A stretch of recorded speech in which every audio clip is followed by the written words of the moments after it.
Good evening and welcome to the live stream, everyone. So we're up to 6 viewers already. That's great. So Sir Antonius Block, welcome. You're here on time. That's great. Mark Iffy, oh no, I haven't listened to my podcast thingy. Good evening. Good evening to you. Hope you're well.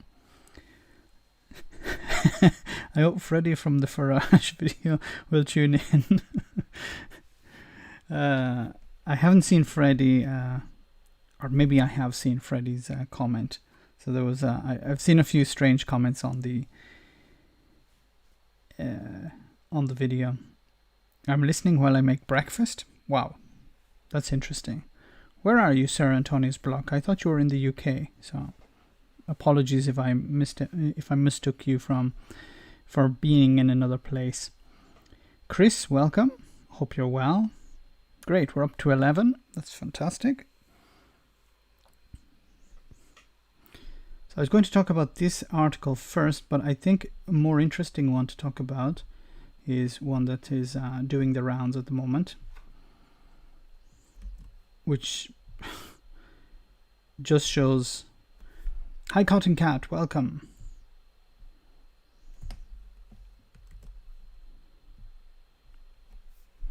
Killer, welcome. You upset Barry today, Bad Max. Blessings, welcome, blessings. Blessings for Julie. What did I say that upset Barry? James Barry, sorry.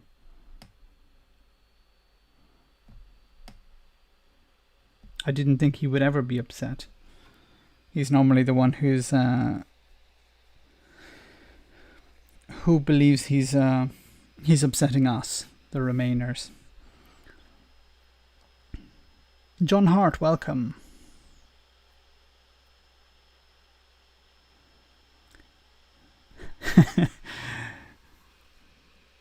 Poor Mr. Barry. Poor James. George, welcome. Melbourne, Australia. Sorry, I apologize. I think I said sometime in the past that I have a brother who lives in...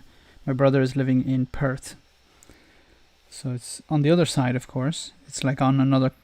it's in another country, more or less, because it's so far away. Scraggy, welcome. The first two vids does upset the little Fraggy. But the Nigel Farage videos, what the hell is Nigel Farage up to? Does he not realize that he's presenting himself as some sort of joke? Don't buy a Mac, use Linux on the old PC, used ThinkPad, product placement. Good evening, Stephen. Birkenhead.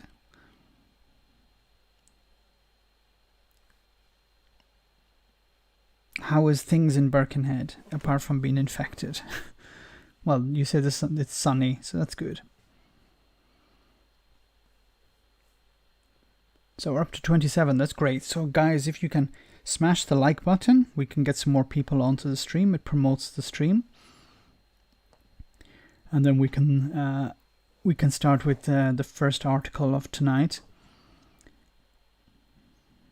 He's always been a joke, yes. Farage is addicted to publicity, good or bad. Yeah, I just think it's really weird how he has so much money, so many supporters, and he can't afford or he can't be bothered to have a decent camera crew come down and do some reporting for him. Night Raven, welcome to the stream. It's just, it seems almost lazy. You know, if I had the resources he had, I'd love to go around the world and interview people. Go to Spain, for example, and interview expats. Ask them what do they think about Brexit? How is it going to impact them? I'd like to go to the United States and meet with people who are on the left or on the right, and give their feelings, their opinions of Trump, for example. I'd love to visit Scotland and speak with some people about Scottish independence directly.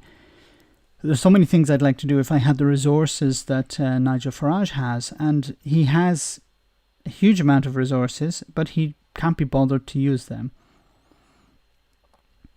Verti, welcome. No Dai Sally, welcome. Ahoy from Glasgow. We've a lot of Glasgow people tonight. Stevens, welcome. Stephen Lays. Even just a Nikon P900 costs about €700, and you can see moon craters with its zoom. Yeah, I think I actually saw a video about that. Somebody had on YouTube. Somebody was reviewing one of these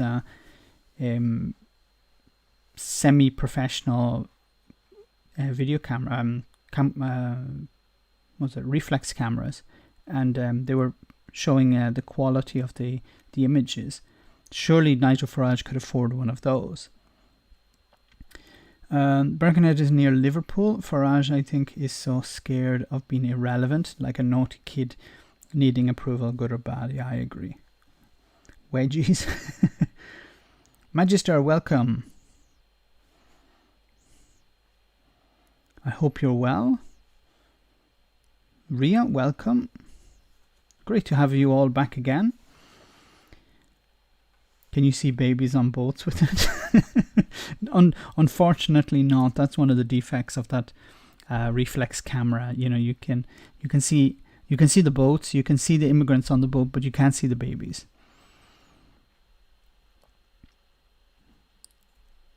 Scottish guy, welcome. There's a huge concentration from Glasgow for some reason. I'd be curious to know why. We have a lot of people from Glasgow on the stream. So it's great to have people from Glasgow. I'm curious as to why there's a concentration from Glasgow. Anyway, Glasgow is the best. Edinburgh, sorry, is not the best. Glasgow is the best. Hit the like, do it now, yes. David, welcome. Matt, how's it going? The video on Trump earlier cracked me up. I could sense your frustration as Trump's childish comments. And then he said, lack the hack. Your reaction just sigh some. Who does it work on, really? It's really, really lowbrow comedy. It's a step up from, or even a step down from slapstick. Maybe we should have a list of rhyming names for people. Although he has these names already for many of his opponents, like Sleepy Joe and Crazy Bernie and things like this. But even they're slightly better than, what did he say? Larry, Lack the Hack. As far as from Glasgow, I'm as far from Glasgow on the same island, but I love Scotland. Me Glasgow Kiss and We Scots Dog aren't from Glasgow. We're East Coast folk. VE Day, discuss what exactly was the victory. Hi Pauline, welcome. It is somewhat disheartening that you have, like, the victory in Europe, you have the vanquishing of Nazism in Europe, and then at the same time you have this rise of populism, which is putting people in power who are not that far from Nazis themselves. Here in Italy, we not today, but recently there was the League Party, which has a symbol with Salvini, the symbol of Salvini being somewhat of a fascist. Nigel Farage, in the UK, regarded as a patriot for what he's doing, and he's gaining support all the time. What did the people in 1944, 1945 fight for? When the tide was turning against the Nazis, what did they die for? What was the victory in Europe for at the end of the day? I agree. So welcome Hump anyway. Farage thinks he's a disruptor. Thing is, he only disrupts his own. The great majority don't care about his stunts. I hope so, George. I hope that's really the case, because the world online is very different to the real world, we know, for sure. But I'm afraid that he has this way of coming back like a bad rash. You mispronounced Pratt. He has this way of coming back. So we thought he was vanquished when the UKIP party were starting to go a bit sour. So then he restarted with the Brexit party, and then he came back to, he had very good results with the Brexit party in the European Parliament elections, of course. And now he's back again, and I'm pretty sure he's planning another party. You know, a party to hold Boris Johnson to account. Of course, Brexit is over, so he can't revive the Brexit party. So it's probably the Freedom Party or the Immigration Party or the Anti-Immigration Party, something like that. Interesting articles in Private Eye about Farage's Brexit Party Limited got millions, money not spent because he failed the candidates won't pay it back and can't use money for himself. So he'll probably spend this money on a new party, perhaps. Glasgow Kiss, welcome to the stream. Great to have you again. I report every video he does and encourage everyone to do the same. Yes, please don't report my video, but you can report his video. I normally, if I remember, I put the original video in the link, so you can report his video. True, Farage is like a bad rash that just keeps coming back. He's like the second wave of coronavirus. He's like a little piece of poop that you can't flush. That's fantastic. It's a fantastic image as well. There is also a leader of the AfD, the Alternative for Deutschland in Germany, who said that the 8th of May was the day of defeat that should be mourned as Germany lost a lot of territory.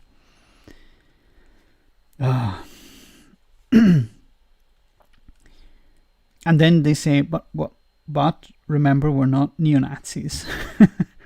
We just think the defeat in the war was a terrible thing for Germany, but at the same time, we're not neo-Nazis. Okay, it's a very difficult thing to exercise if you really believe it. Farage is a nobody. He's desperate to reinvent himself as the savior of Little England. I agree, George, but I'm afraid that he has a lot of ignorant supporters who are just waiting for him to come back and raise issues like immigration once again. And for some reason, and I don't understand this, he's always on the BBC. He was, during the Brexit campaign, he was on the BBC almost every night. And he was never really challenged on anything he said, because everything he said, of course, was a hypothetical. Oh, we will be able to have a deal like Switzerland. Oh, we will be able to have a deal like Norway. But there was nobody to challenge him on that because it was all just up in the air. And I think, once again, if he forms some sort of anti-immigration party, he'll be saying, look around you. Look at all the immigrants there are. You didn't vote for this. This is the type of language they use. This was forced upon you without your consent. And if you get enough older people to come out and vote, then he can gain significant amount of support. Now, I think, hi Andy Manning, welcome. Takru, welcome. And James, welcome. Sorry if I didn't say welcome to you before. But I think Farage does have some problems on the other side of that as well. Lenny, welcome. On the other side, he has the issue of first past the post. So he had a lot of support. He succeeded greatly during the European elections because it was proportionally represented. The system was proportional representation. So something like that benefits the smaller parties, the fringe parties, the protest parties. But in first past the post, the Brexit party had 0 seats. UKIP, I think also UKIP had 0 parliamentary seats. They had council seats and something like that, but they definitely, as far as I know, they had no members of parliament. Or I may be wrong on that. They may have had one, but the Rejoin party, yes, that'd be good. Yanra, welcome. I think he's just actually frustrated. Have you seen the video of him with his junk on full display in his shorts and t-shirt? He's trying to form another party. It's all he does. And he knows there is a certain demographic, there's a certain amount of support within the country that will always vote for him, that will just ignore reality and vote for what he presents, he spews out of his mouth. They don't care whether it's based on reality or not. They want to go back to the way things used to be. There's this nostalgia, of course, for the past. So, of course, he can just come out and say, look, I'm going to return Britain to the way it was before the immigrants arrived. And the older generation will say, yeah, that's what I want. That's it was better back in the 1950s and the 1960s, in the same way Trump has been quite successful. But I think the first past the post is the biggest issue for Farage. And of course, Farage is someone who's very supportive of a proportional representation model being used in the UK. I support a proportional representation because it's more democratic. And ironically also Farage does, but Farage supports it for a different reason, of course. Damax, it took me days to get that foul image of Farage out, Nigel out of my head. There you go, mention it again. Okay, apologies. We won't mention Farage for a while. He's a member of the professionally offended at everything. Answers for nothing, paid handsomely, and gets publicity. And unfortunately, the BBC were feeding that. A more palatable version of Tommy Robinson. Slightly. Have you seen the report undercover in the UKIP? Was that video was... I haven't seen the undercover report.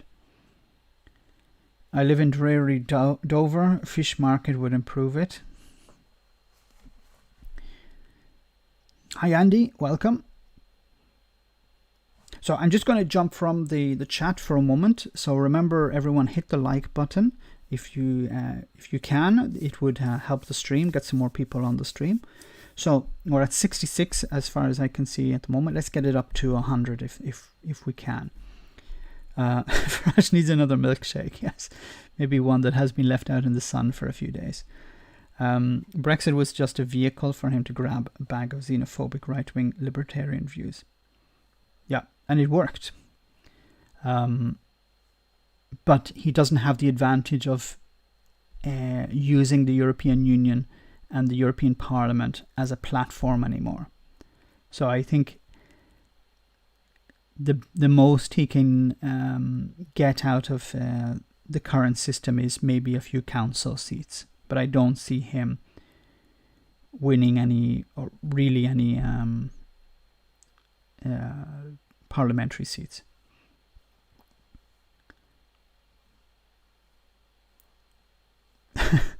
Flamange needs a new ISO, not just shake.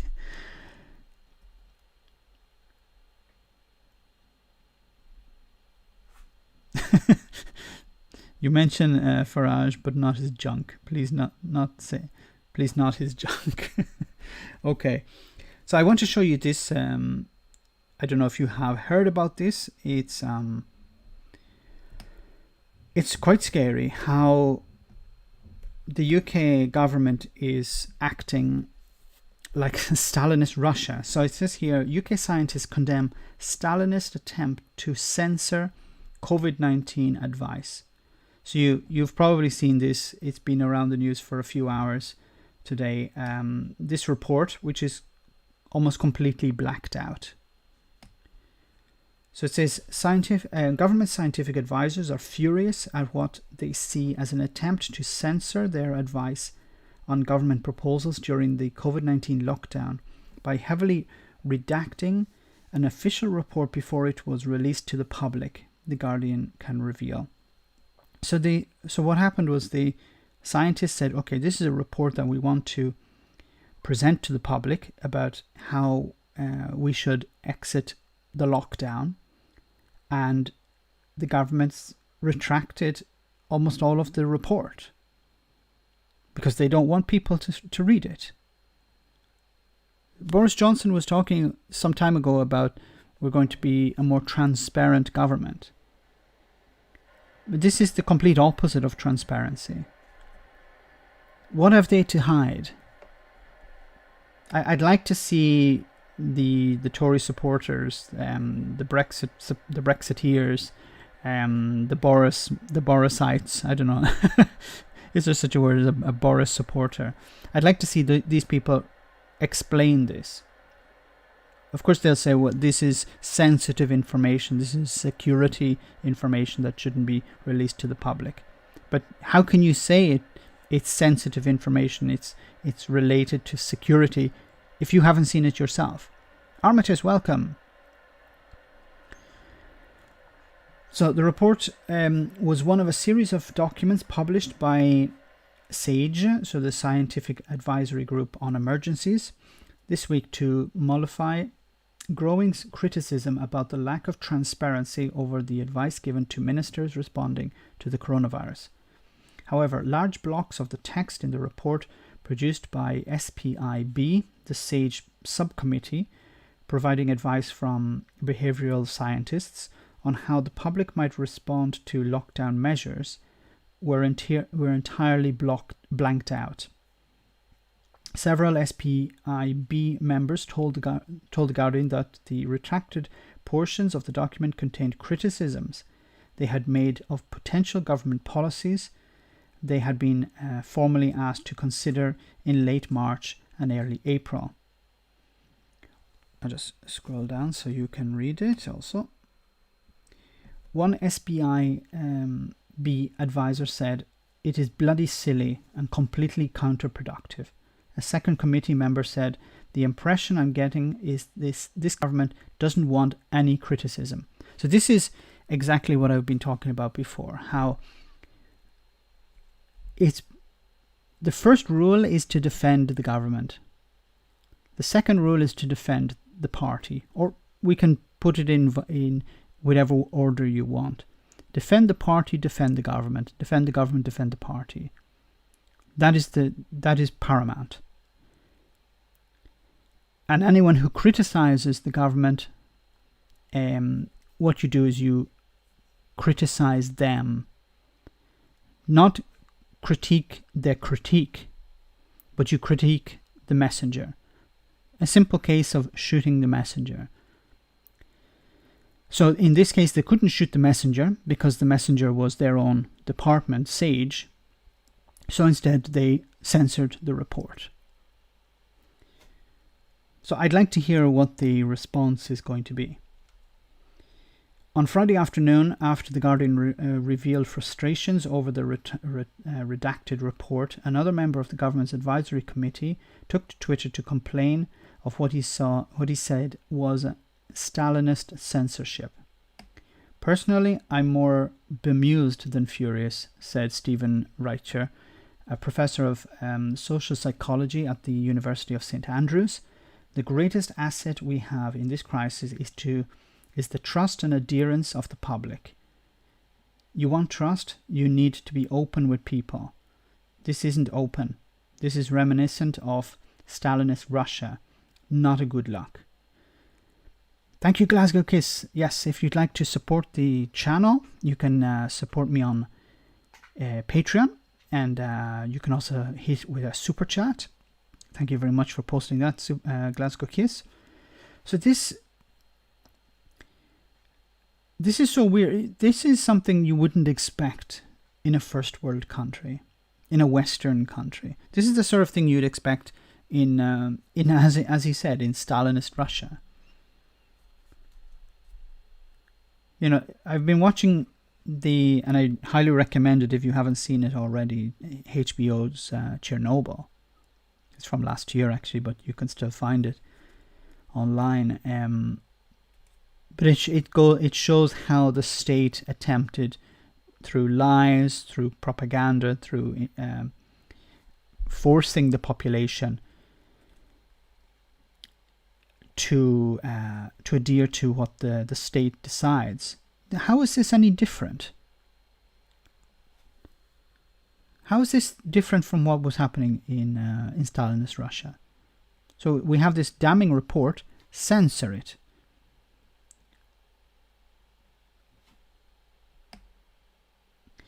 Members of the committee have been discussing among themselves how best to respond to the redaction, which they believe was a heavy-handed move that jeopardizes their independence. At least one scientific advisor is understood to be considering resigning over the government's secretive approach to science around the COVID-19 outbreak, which they believe is undermining public trust. Of course it is. QA Library, welcome. Of course this is undermining trust. Global Twig, welcome.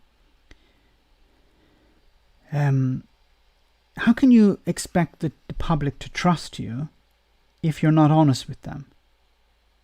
And this goes back to a point I was making in one of the other videos about that the government don't really trust the people.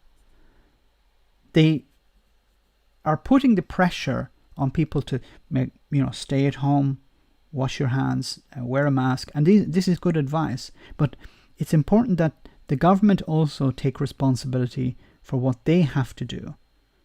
You can't put all of the responsibility on the public, because the public can make mistakes.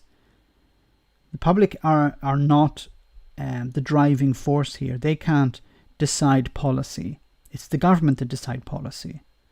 So the government have to take responsibility for the actions they take. But there seems to be this attempt to push or to overload the public with responsibility, I think. That if something goes wrong, it's because the public weren't doing what they were supposed to be doing. I've never heard Boris Johnson apologize for anything that has gone wrong. There weren't enough PPEs. He hasn't apologized. He hasn't even said we made mistakes. He doesn't even have to say I'm sorry. He could at least admit mistakes were made, and now we're going to try to rectify those mistakes. But there isn't. This is typical Tory modus operandi. It's lie, and then if you're caught out lying, insult or attack the messenger who's pointing out that you are telling lies, and then if eventually you have to eventually come clean about it, censor it. This is not a mechanism to defend the public. This is not designed to maintain public safety. This is to defend the government. This is to defend the Conservative Party and probably the Prime Minister as well. The interest here in redacting this document is not about defending public safety. It's not about saving lives or protecting the NHS. It's about protecting the government, of course.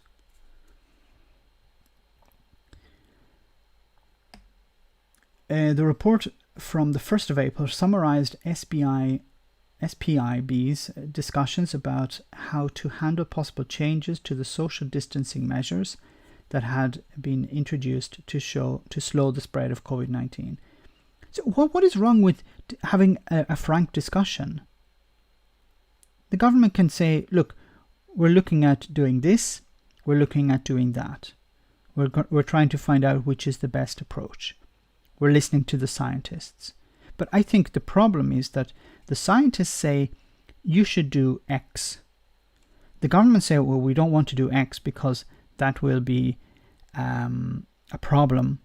It will cost us political capital because perhaps we risk losing support.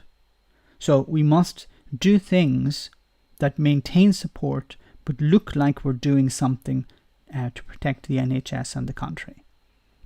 And in order to do that, they bring in people like Dominic Cummings. So they asked Dominic Cummings, okay, in what way can we convince the public that we are doing the right thing, even if we are doing the wrong thing? And even if the public believe we're doing the wrong thing, how can we convince them that we're doing the right thing?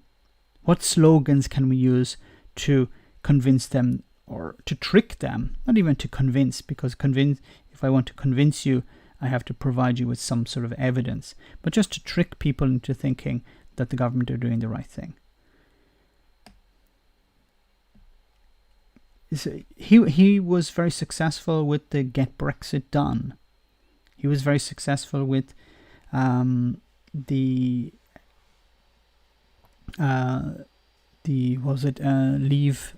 Leave campaign.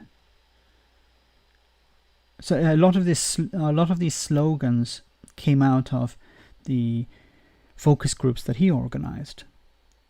So he fed them information and had a look at what stuck with the public, and then they ran with that.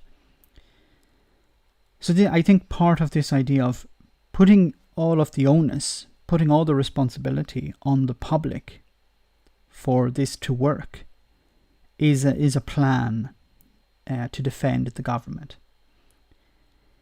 In the version published on Sage's government website, almost a page and a half of the text was heavily redacted.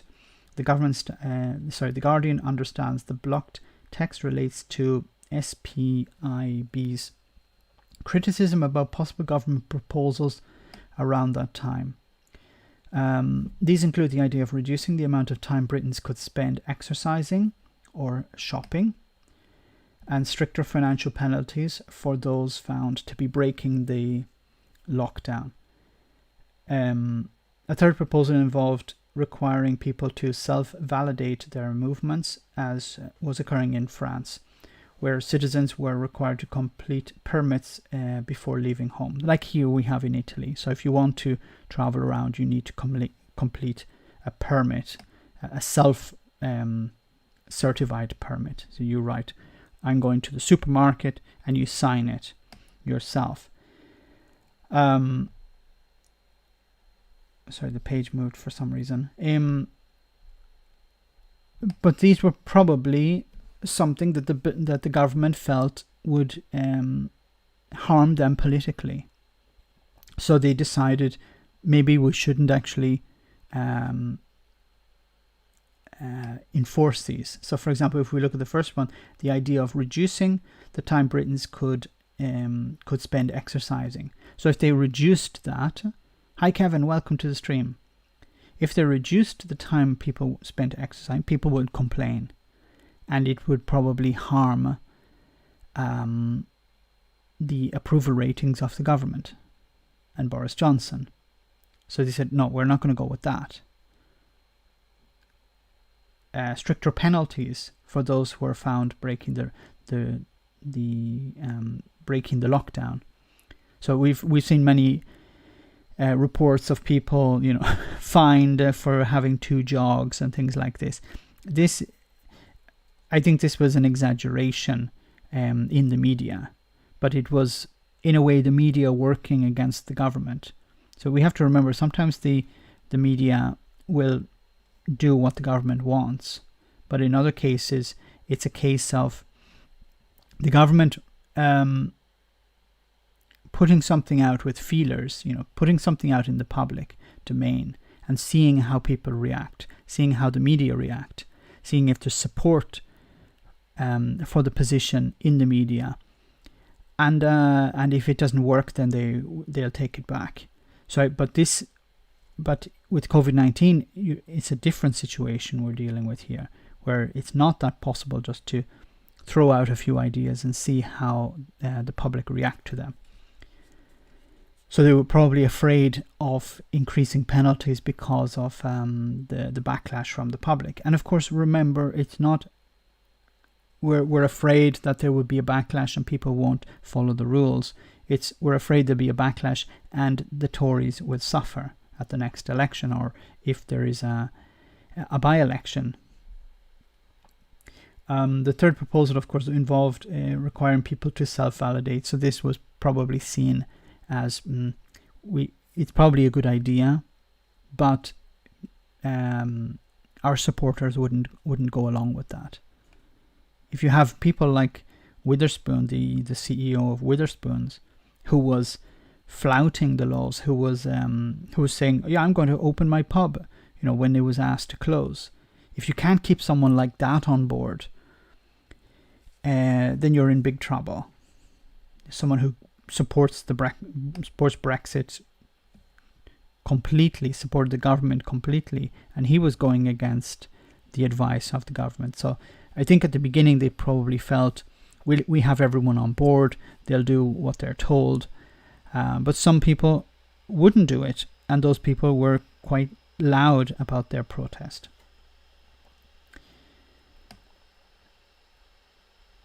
So I'm not going to read the entire article, but it says, but I do recommend checking it out. So it is very interesting how the government are not being transparent.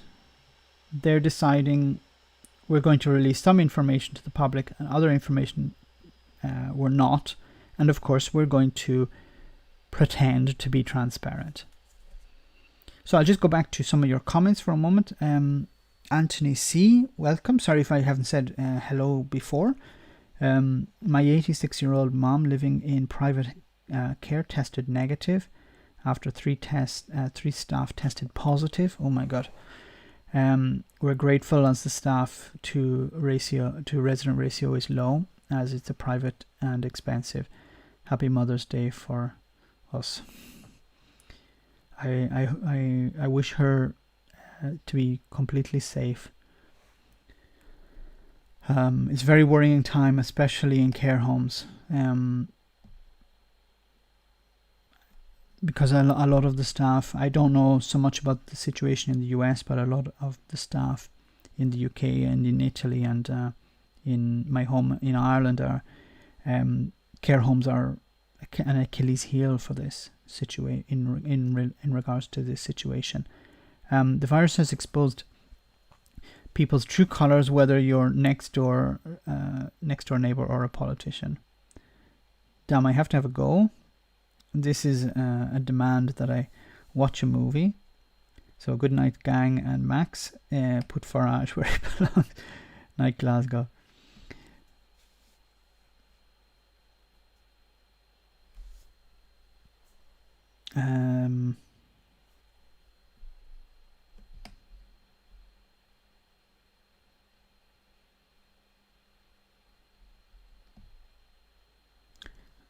They started track and trace in the Isle of Wight.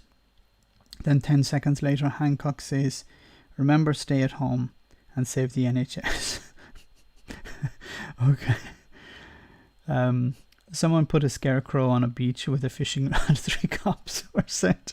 Do you have a word? Not sure where. in Cornwall, I think. Oh, caught a camera, work of genius, fantastic. I'd love to see that.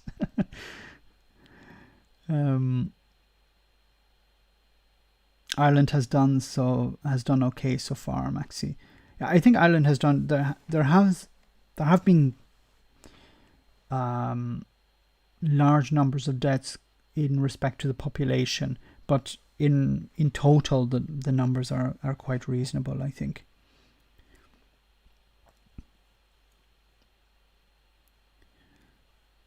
Uh, 14 dead in one care home near me.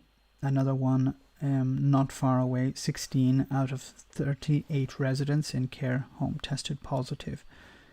Yeah, so I read about that killer. That's shocking. So you have 14 people in one care home. I don't know what is the protocol there from the government. What do they do? I assume they close it. They seal it off in a sense, and get the NHS in to deal with it, because you can't. If it was one case, it's something. 2 cases, it's serious, but 14 dead, and 16 out of 38. It's insane. Karsten, welcome. Dear Max, the lockdown does not seem to be very effective in the UK. The number of infected is plateauing but not going down. Yes. And I'm not sure why, because there is a lockdown in place, but maybe it needs more time. Nigel Fartface.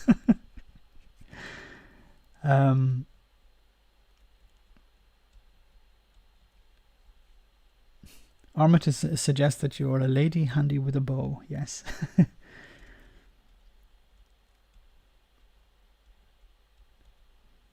There's a girl in another server, and I'm on named Andromeda. Gets treated like a bloke. No one educated these days. Brenda, welcome. Pass. It's a private health care home. The government are looking into it. I heard the first case in the UK may have been in October last year. So this is very interesting as well. There have been a lot of cases before the outbreak, the official outbreak, that the World Health Organization is asking countries to look into. So there may have been pockets of infection in different countries around the world that didn't really manifest until a few months ago. Ireland have a leader who leads from the front, even getting back to frontline medicine. Respect for Leo, no respect for Boris. I think Leo Varadkar is doing a very good job, but most of these care homes are private, and they should be held responsible. Dave, welcome. Bozo's still in charge. Yes, he certainly is.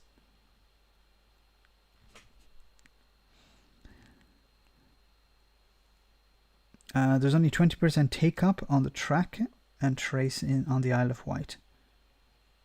Why is there so little take up?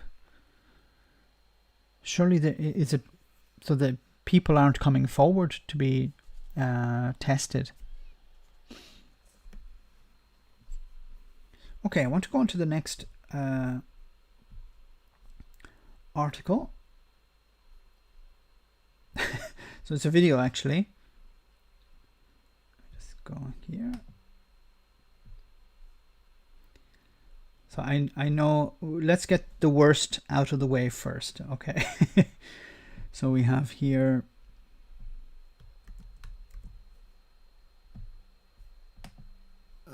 Katie, she tested so Donald Trump is responding to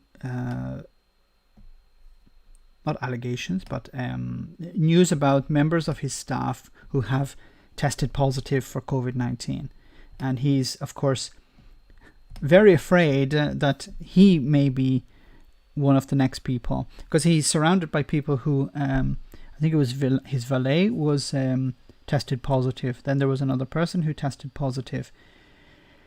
So it's interesting how a lot of people are testing positive around Donald Trump, but Donald Trump seems to be immune. But we'll see. Not wishing anything, of course, but we'll see how long that lasts. Anthony C says there's in America the infections are slowly creeping up as the states are opening up.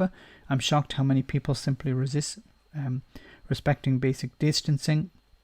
People appear to want this over at any cost. It's something I was talking to people here in Italy, is where there is a type of lockdown fatigue, but we have to stick with this, and this is going to be for the long term. It's really annoying, but it's for the long term. We have to stick with it, or we're going to have a second wave, and then we'll have to close down again, and probably for longer. So we have to suffer for a period in order to avoid suffering for a longer period.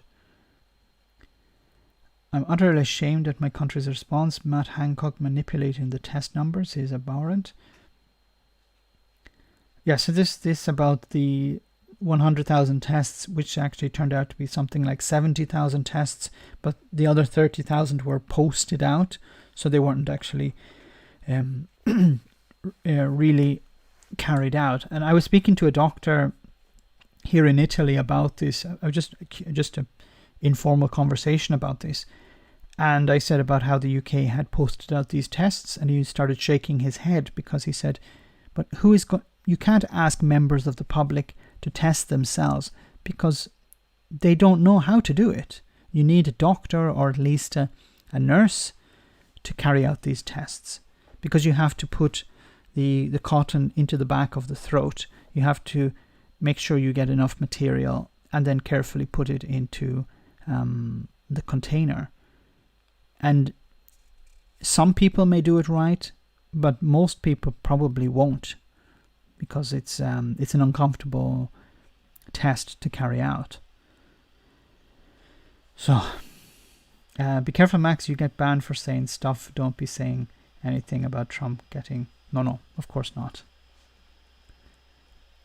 The devil looks after his own.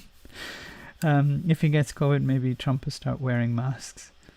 Hi, Max. Have you seen Fox News pushing the idea that Obama is to blame for Flynn? Everything is Obama's fault. So I think it should be water off a duck's back in this case. But of course, everything bad is Obama's fault. Everything good is Trump's hard work.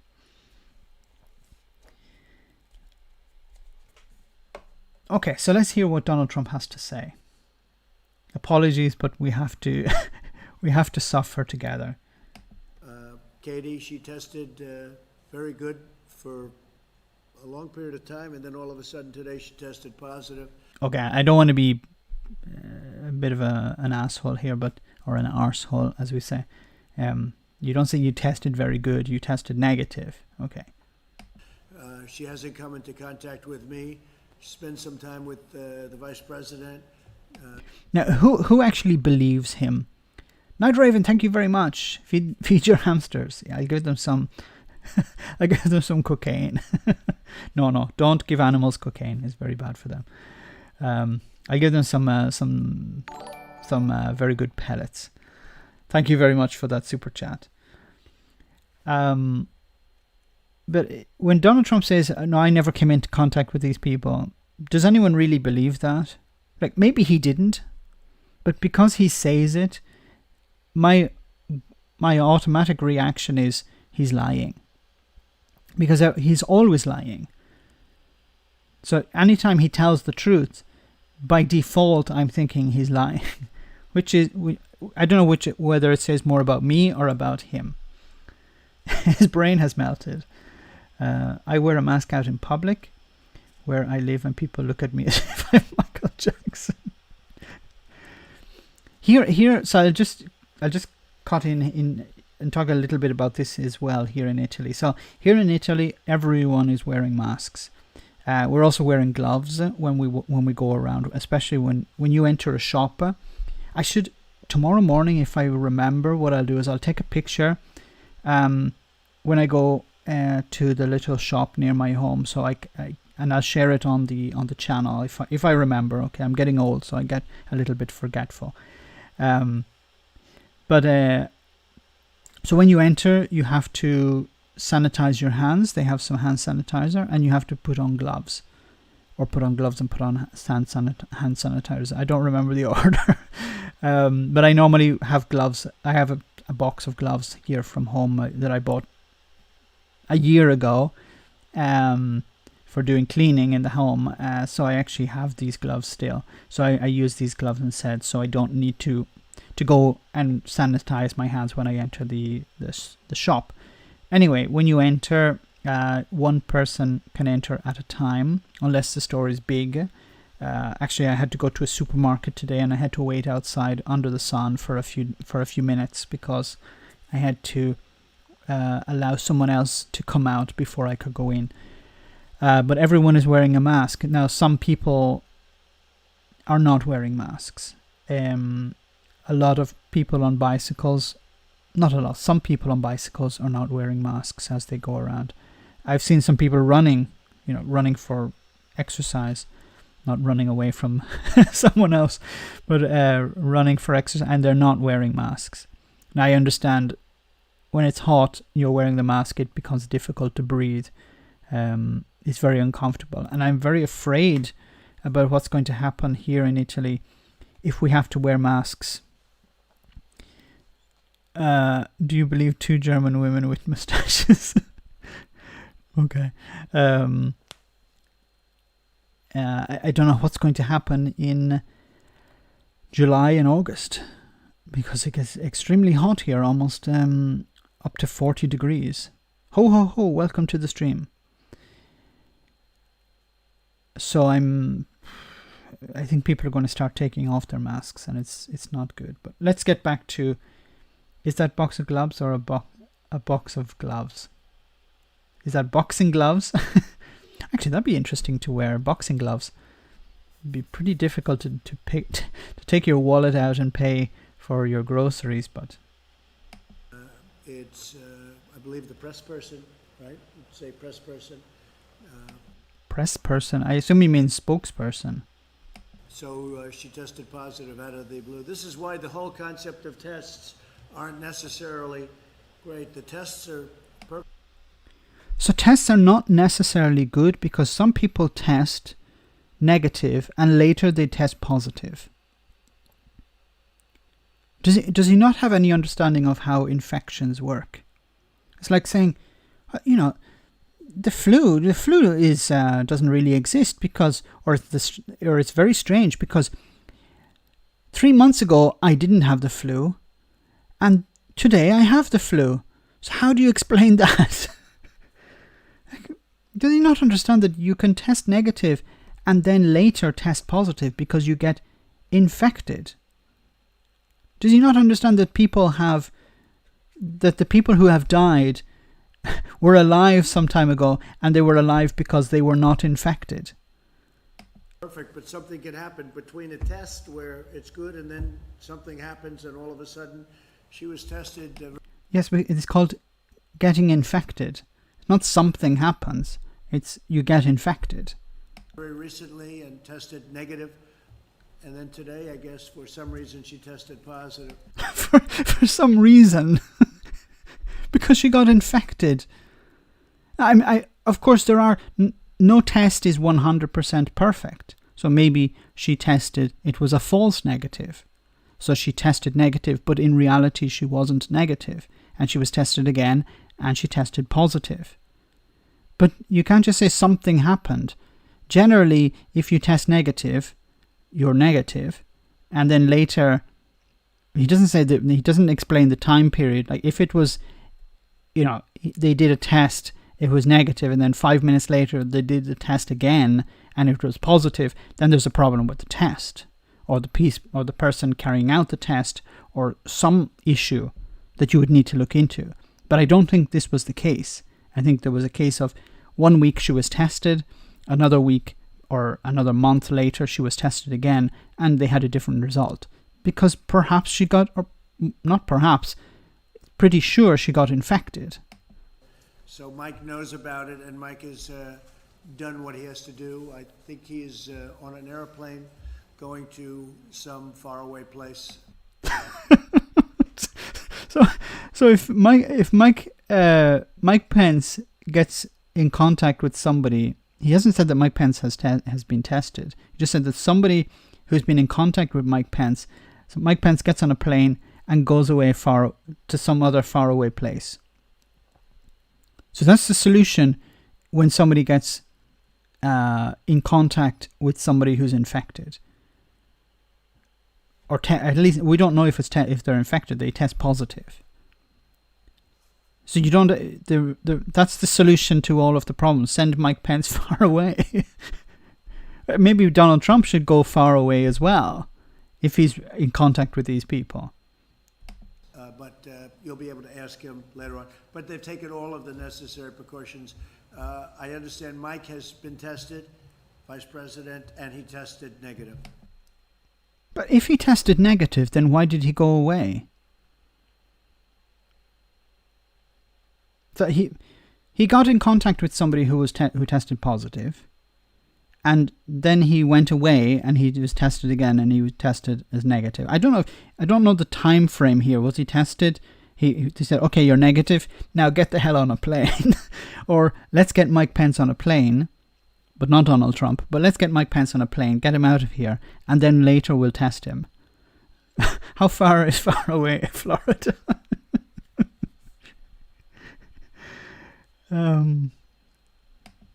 This is probably the safest place that you can come to.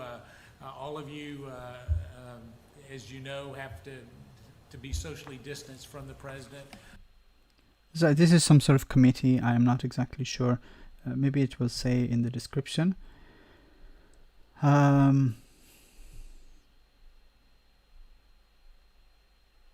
No, it's new staff members. Okay, so it's his new team. His meetings that he has are done with a social distancing plan in place. Every member that came here today, they were tested. And of course, that is completely nullified by the fact that Donald Trump shakes hands with people at the end. It's like, okay, stay over there 2 meters away, 6 feet away. And okay, thank you for the interview. Now shake my hand.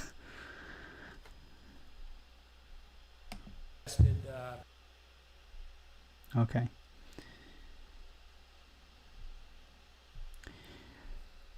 I don't know what to say, guys. It's Donald Trump has no understanding of infections.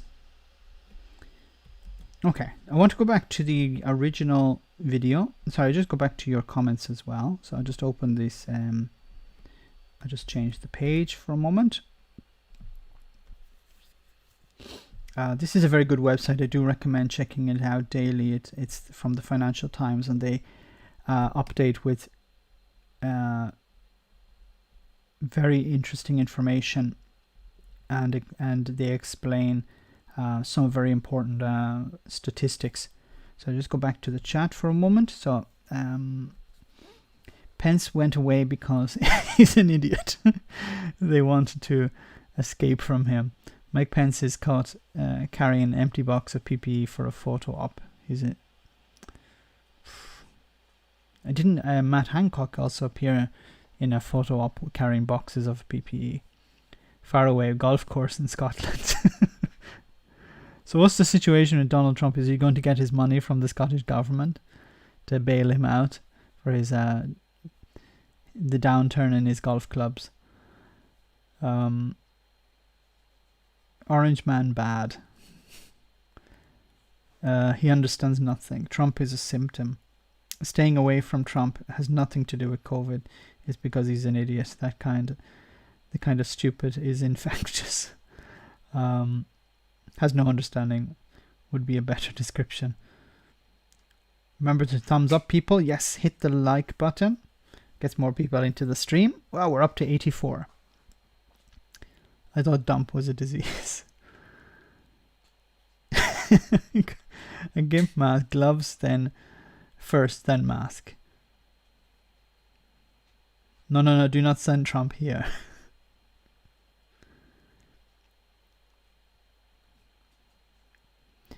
Statistics, yes. Italy reported 67% leave EU. Can you send a link to that, Curb? Capital is the disease. Capitalism is the disease.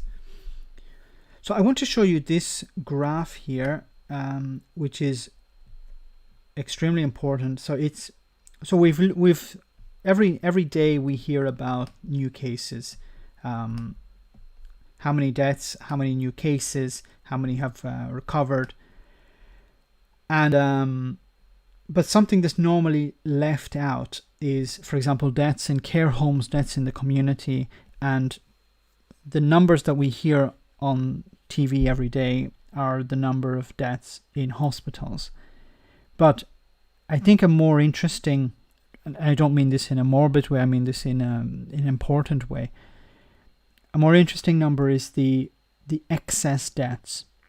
So the excess deaths are people who have died but are not registered in the hospital as died of COVID-19, but who have died outside the norm.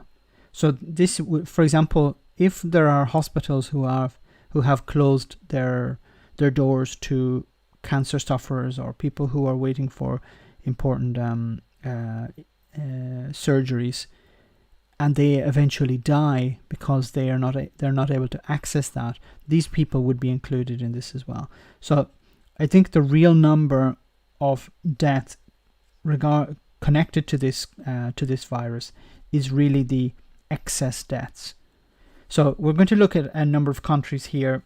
So the first one is so just read the headline. It says, death rates have climbed far above historical averages in many countries that have faced COVID-19 outbreaks.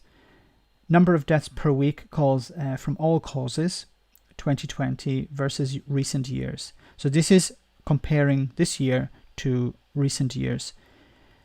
So the recent years would be somewhat the average. Now, if we look at the UK first, we see excess 42,900 excess deaths.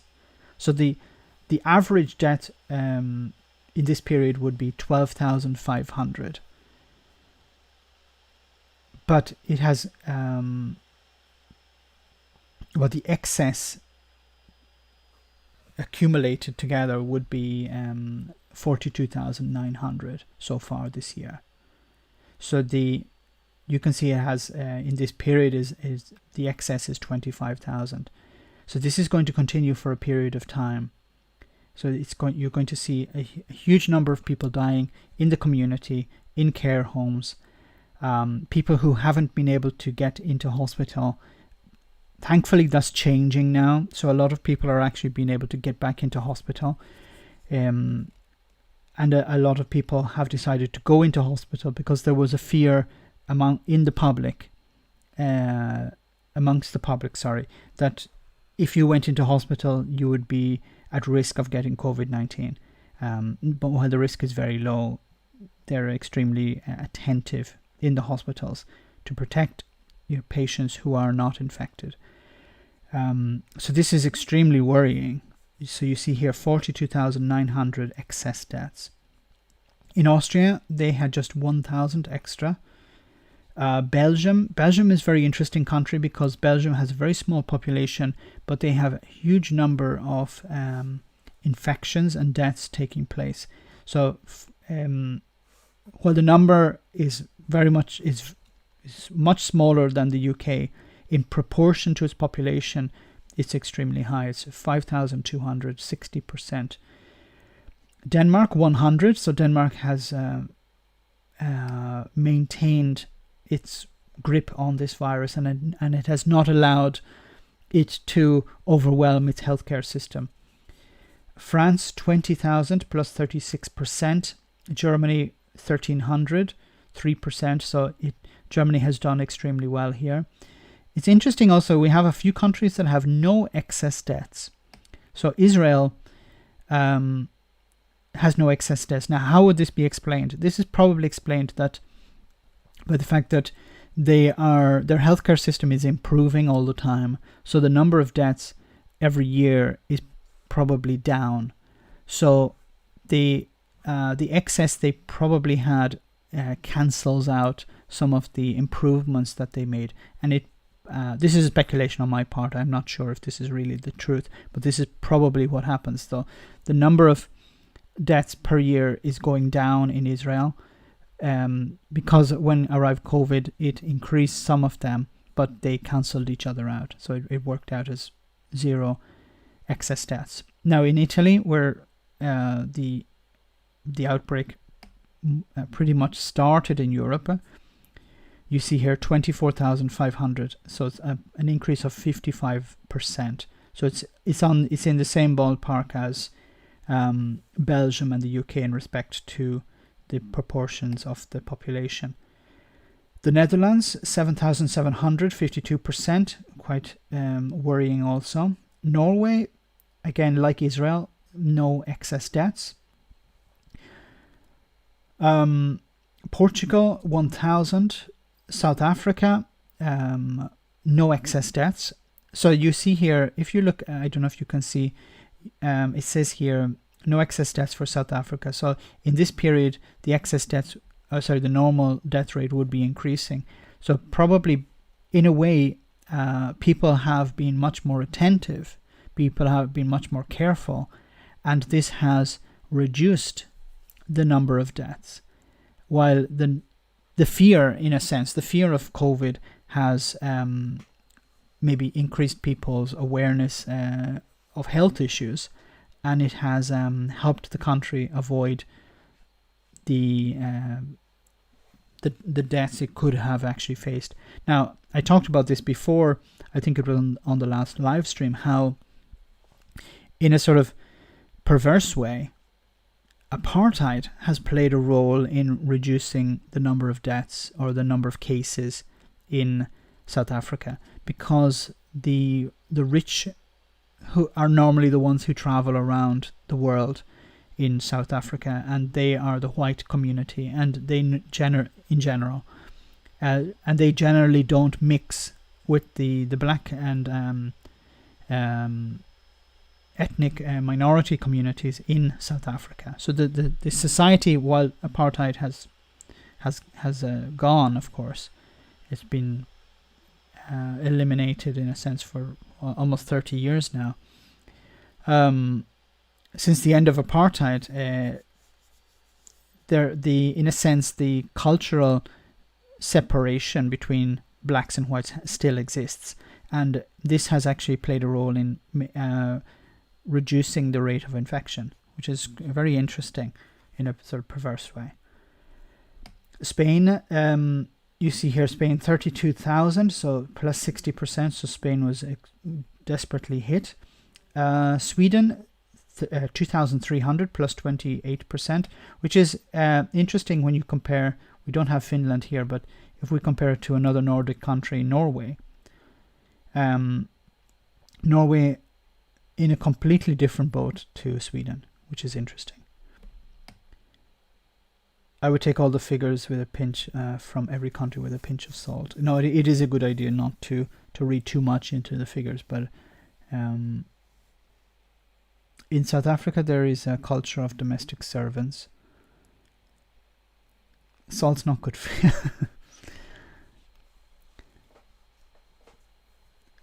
And I just want to also look at Switzerland, 1,800, and the United States, 26,500. So in the United States, the numbers are quite low, but that's because it's in relation to the population, so 16% increase. Because a 16% increase in the US is quite a large number of people.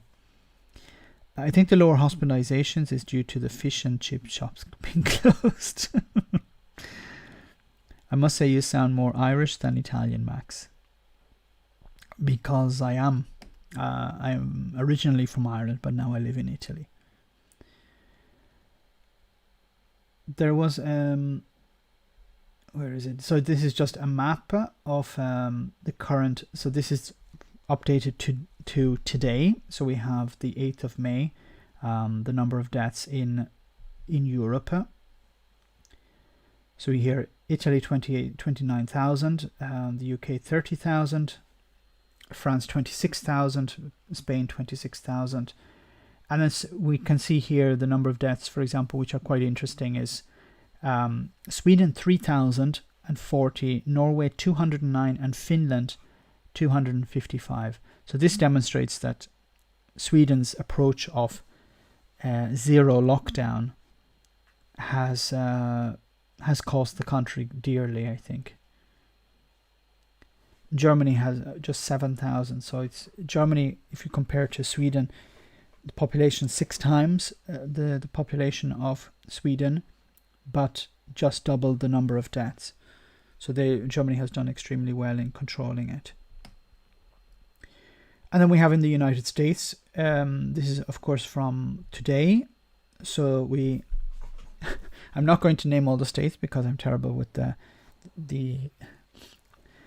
the geography of the United States, but we can see here the epicenters, of course, was New York and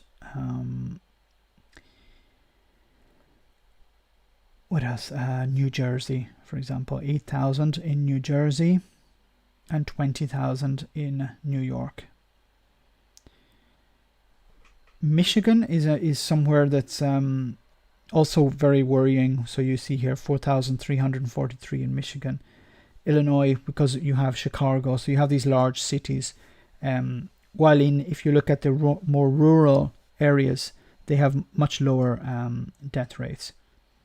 Herbie, welcome. Kenny says, did the Swedish economy take a loss like the others? No, I think the Swedish economy was not really affected by COVID so much because they didn't lock down.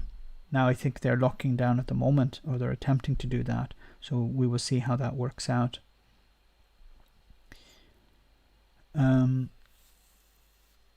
So I missed some of your comments. I see some interesting debates going on. So you're having a chat. Please do amongst yourselves. You don't have to listen to me all the time. What is this article? So this is the COVID-19 daily report from the Financial Times. So I do. If you search, if you go to the Financial Times, it's normally on the main page. And you don't need to subscribe to read it. It's free view. So generally there is a paywall on many newspapers. Even the Financial Times has a paywall, but they have this free to read, so you can read it without any without subscribing or paying, which is good. Okay.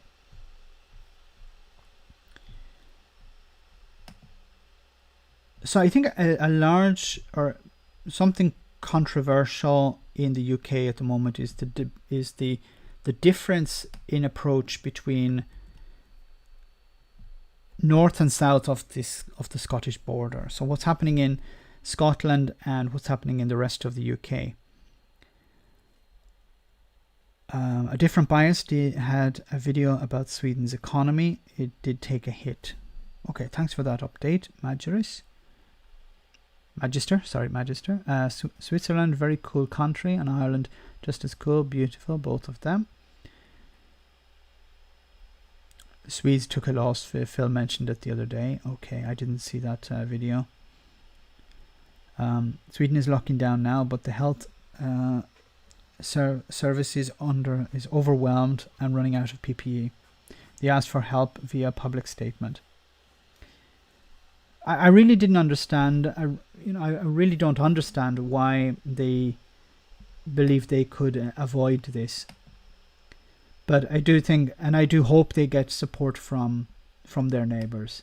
They generally do. There was a video. Let me see if I can find it.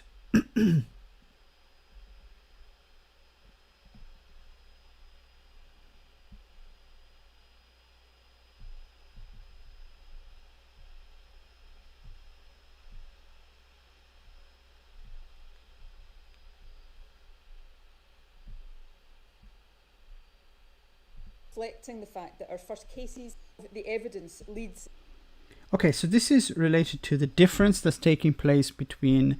Thank you very much, Glasgow Kiss, for posting that link. Yes, thank you very much. So you can find all the information on that link. So I think it's interesting the difference that's taking place between the Scottish government and the UK government regarding how to deal with the lockdown and what type of measures are being used to allow people to exit the lockdown. So let's hear what Nicola Sturgeon, the First Minister of Scotland, has to say. Our assessment of the evidence leads me to the conclusion that the lockdown must be extended at this stage. We think that the R number might still be a bit higher here than it is in other parts of the UK, perhaps reflecting the fact that our first cases came later than England's, and so we may be at a different and slightly later stage of the infection curve. Now, all of that tells me that extreme caution is required at this critical juncture to avoid a rapid resurgence of the virus. Before we can judge that it is safe to begin any significant, albeit gradual, easing of the restrictions, we want to see data in the days ahead that confirms a very clear downward trend. The legal deadline for the next review of these regulations will be 3 weeks from now, which is the 28th of May. So a big problem that the Scottish government have at the moment is that Boris Johnson decides the overall policy, and he hasn't shared information with the Scottish government about what he's going to do. So in a way, the Scottish government is waiting for Boris Johnson to talk on Sunday about what the next step will be. So there's as far as I know, there's very little or almost no consultation taking place between the Scottish government and the government in London. But I want to be very clear again today that we can make changes to the regulations before then if the evidence suggests that it is safe to do so. However, I have to be clear with you that the potential changes that are reported in the media today have not yet been discussed with the Scottish Government, or as far as I know, with the other devolved governments. I hope we will have discussions in the next few days. We had expected a COBRA meeting today or tomorrow, but it seems now that it might not take place until Sunday. So she's saying that we're expecting to have this COBRA meeting, and we're going to have it on Sunday, and then Boris Johnson a few hours later is going to say, okay, this is what we're going to do. So Boris Johnson has already prepared the answer he's going to give at the end of the COBRA meeting. But how can he consult with the devolved governments, the devolved parliaments, if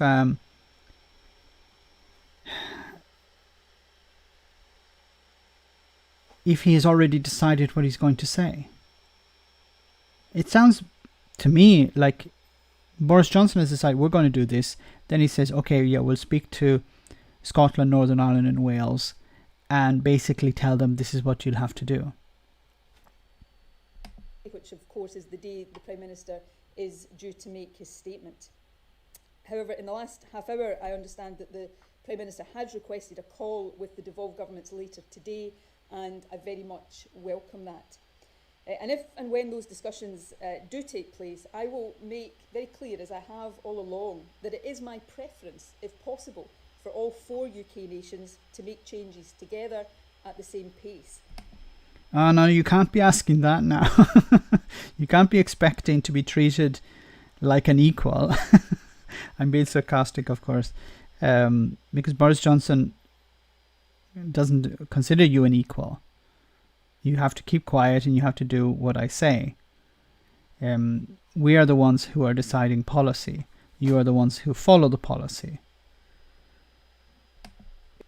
However, for that approach to work, we must agree to make changes only when all 4 governments are satisfied that they don't risk a resurgence of the... Sorry to interrupt her again. No, I think the problem is that by saying, I'll just let her finish the point and then I'll add my point. However, for that approach to work, we must agree to make changes only when all 4 governments are satisfied that they don't risk a resurgence of the virus. But see, the problem is by asking Boris Johnson to say, let's all agree together, then Boris Johnson can't take the glory for when things go right. Because if things work out well, then he'll have to say, well, it was a shared victory. And he doesn't want to do that. He wants somebody to blame. So he'd prefer to say, look, we decided to do it this way, Scotland decided to do it a different way, and they have failed because they didn't follow our way. It's a case of my way or the highway, I believe. Night revenue worse than Max.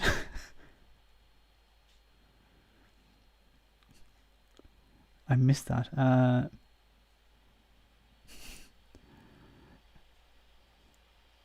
I understand her better than Bojo. No idea what that clown is saying half the time.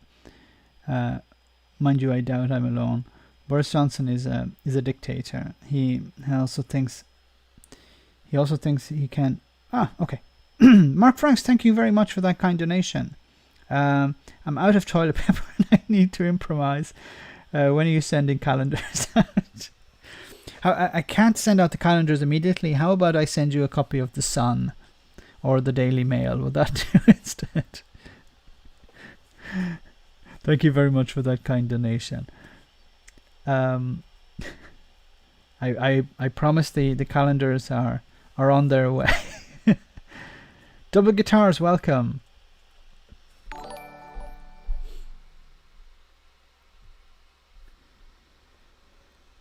So I think a huge problem is the way that there are different parts of the UK. So different countries are dealing with the crisis in different ways, and in a way, it's understandable. It's maybe in one way it's positive, in another way it's negative. If you have a different approach, you're going to have. Oh no, I'm losing my. The hamsters are having some problems. I think I may have too many things loaded. Let me change this. Close. Just bear with me a moment, guys.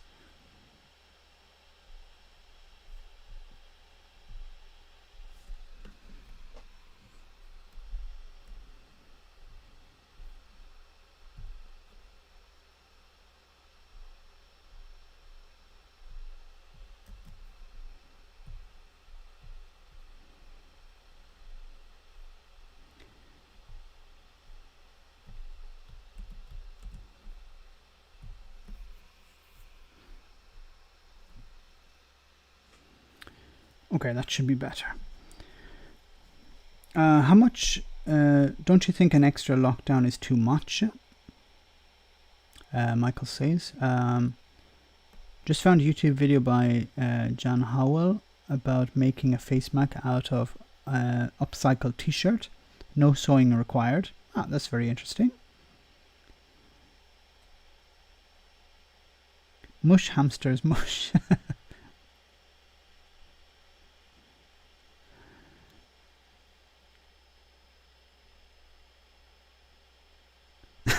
I was trying to click next up. I think it was about Edinburgh tourism or something.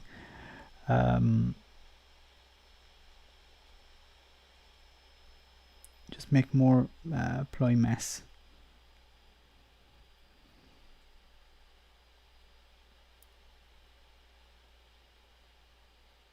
Didn't see your post. Okay, so I just want to show you about the different messaging. So it's related to somewhat to what was happening in Scotland, but sorry, as I was saying, the difference in approach, for example, in Northern Ireland is a big issue, because in Ireland, in the Republic, you have one approach. In Northern Ireland, you have a different approach. So having two different approaches on the one island is going to create problems.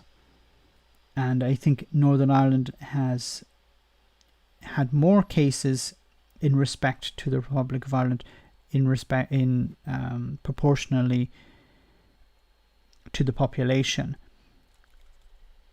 because the approach was different. And I was speaking, before I was kicked off Twitter, I was speaking to some people in Northern Ireland, and they were desperately asking the government to close schools back in March, I think it was, because they were afraid that they were being left behind. The Republic of Ireland had decided to close schools. They had decided to initiate a lockdown, and in Northern Ireland everything was pretty much work as usual. So the idea of having two different approaches is a problem. While it's understandable to have one approach between England and Wales or England and Scotland, but if it takes into account the difference in landscape, you have I think a lower populated, lower levels of lower population densities in places like Wales than in perhaps parts of England. So the approach may need to be different. Do you believe the illegal immigration in Kent, where I live, and what I see with my own eyes, not Nigel's, but it's true? I don't know if that question was for me, because I'm not in Kent, but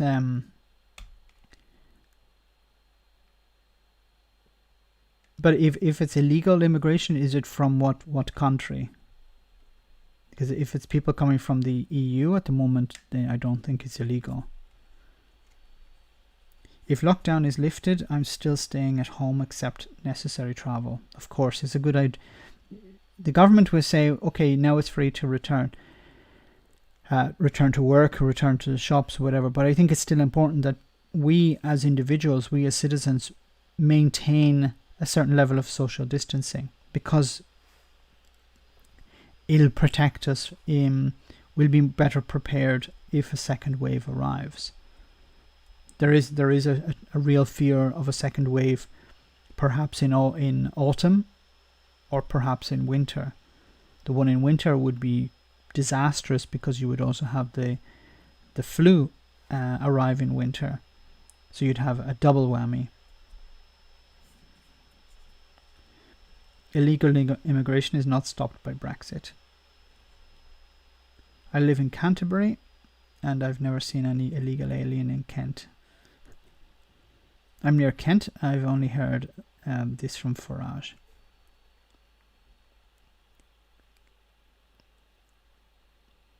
See, this issue of illegal immigration or migrants, there's a difference. People don't seem to understand. And Nigel, in his video, was not very clear, of course, because he's not interested in being clear. Mrs. VSN, welcome. Nigel is not clear because he likes to mix up different terms. So he mixes up migrant with refugee. So if there are people arriving as refugees, there are legal requirements to rescue these people and to provide them with a safe place to stay. That's a requirement under the United Nations rules, the conventions, or the United Nations Convention. So the UK has signed up to that convention. So the UK has an obligation to provide, whether you like it or not, you have to say, we respect the rules. So if these people are refugees, that's one issue. If they're migrants, then that's a different issue. But Nigel is able to identify whether somebody is a migrant or a refugee from a mile away with the standard camera. I don't know how he's able to do that. But he just plays into the typical.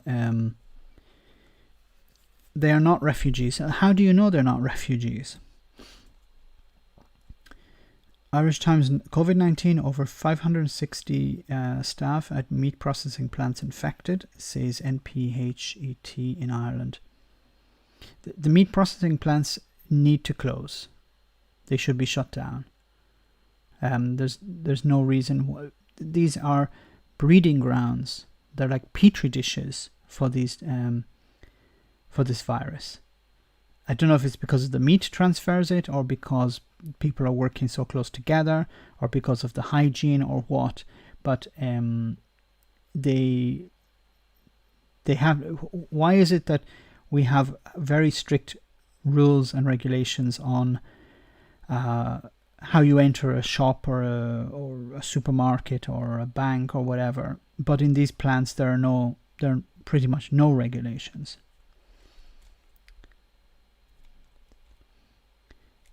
Misplaced fear, though. If you said that when China was the only source of disease and travel was unrestricted, then you may have a cause for such concern, but certainly not now. Nigel can distinguish because he's just making things up, of course. That would be a third wave, Max, in autumn. They are afraid of a second wave in the summer. Oh my God.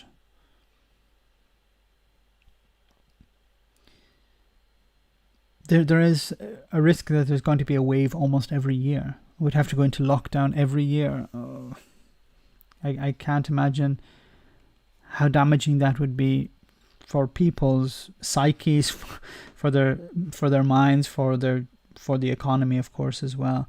And how many people are going to die in the second wave? How many people are going to die in the third or fourth wave? Wendy stopped serving burgers at some locations. That's good.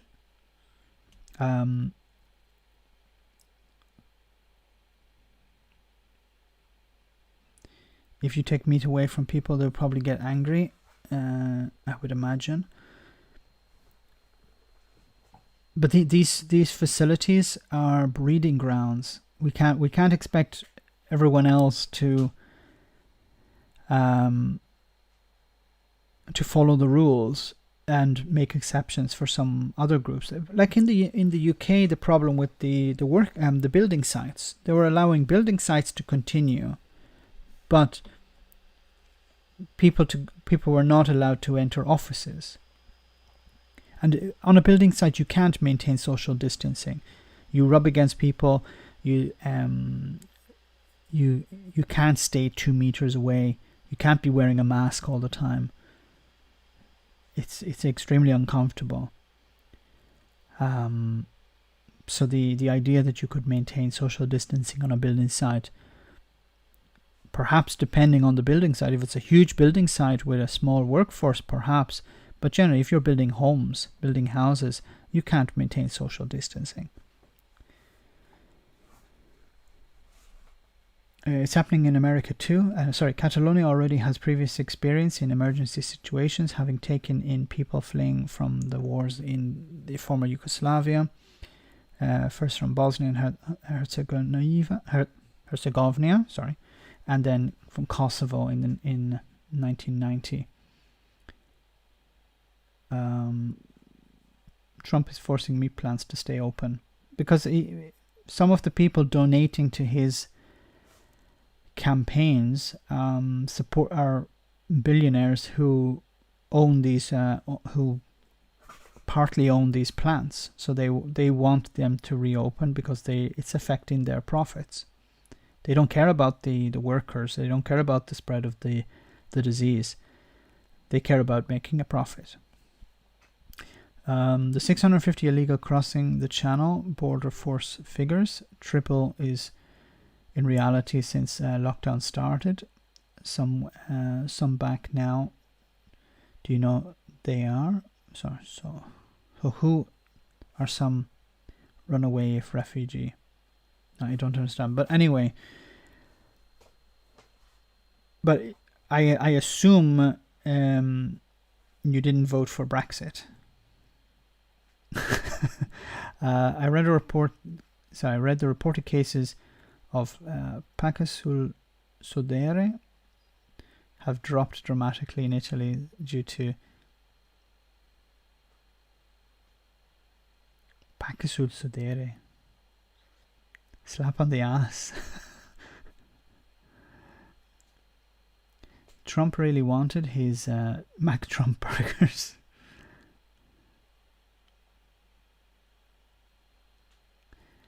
So many waves. This is what Boris is panicking about and forgetting the here and now and worrying about the future and the popularity, of course.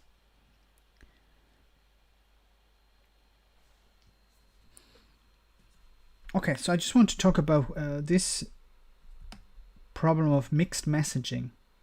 So mixed messages. UK government's strategy fuels fear of rule breaking. So it says here, first people were meant to stay at home to save lives. Then the government sources raised the prospect of picnics and pals and sunbathing in the park just before a sunny bank holiday weekend. Boris Johnson told the nation that scientists thought face masks might help stop the spread of the disease, but no change was made to the government advice that they were not needed outside medical and care settings. So I think this thing about masks was, in a way, the government were probably afraid that many people would go out and buy lots of masks if Boris Johnson had said you should wear a mask. Now, the problem is that if there's a shortage, then maybe it's good advice. But the problem is there shouldn't be a shortage. There is a shortage because we saw, if you watched the Panorama report, there was a shortage because the government didn't bother updating the stocks. Many stocks were allowed to expire. They weren't updated. And the masks that were available in the stock would have to be tested in order to verify that they were still, even though they had expired, they were still usable. And the time required would have been months. So when the virus, the outbreak took place, there wasn't time to test them. So the government attempted to buy new ones in. Instead of doing this right from the beginning, they decided to do a piss poor job of it, a half-arsed job of it. And now you have them trying to flailing around trying to find a solution. So I think that the whole idea of not telling people to wear masks is an attempt to maintain the current limited stock of masks. But it is good advice to convince people to wear masks because they do have an impact. Meanwhile, other reports suggest schools could be allowed back on the 11th of May, now impossible, and that furlough scheme would be abruptly wound down, causing anxiety for millions of workers, and that over 70s could be asked to stay at home for longer than the rest of society, potentially making more than a year, provoking a backlash. So this is somewhat related to what we were looking at before, how the government are afraid to do certain things because of the backlash. See, I think this is part of the many years and decades of government being dishonest with the public. So if the government had been, if Boris Johnson, not even Boris Johnson, Theresa May's government, Cameron's government, if they had been transparent with people, if they had been honest with people for years, people would be more willing to accept more draconian measures. Now you can look at that in a good way, or you can look at that in a bad way. But I think asking people to do things because it's necessary would have been much easier if you had for many years a government that cared about people and respected them and treated them with respect and treated the idea of experts with respect. for how many, the entire charade of Brexit demonstrated that the government used the idea of experts as a whipping boy. They presented experts as something we should ignore. Michael Gove said, people are tired, or people have had enough of experts. So the idea that you just say, we don't need to listen to the experts, we can do things our own way, we allow the British people to decide. Then when you continually tell people this, and then you have to backpedal for a national crisis like this, it's very difficult to get people on your side. So they're always afraid of pushing too hard because it's going to come back and bite the government on the arse. In American farms, they pump animals with antibiotics, which is utterly irresponsible, and it's creating resistance in humans as well. Because if you're consuming these antibiotics, you're building up a resistance to the antibiotics as well.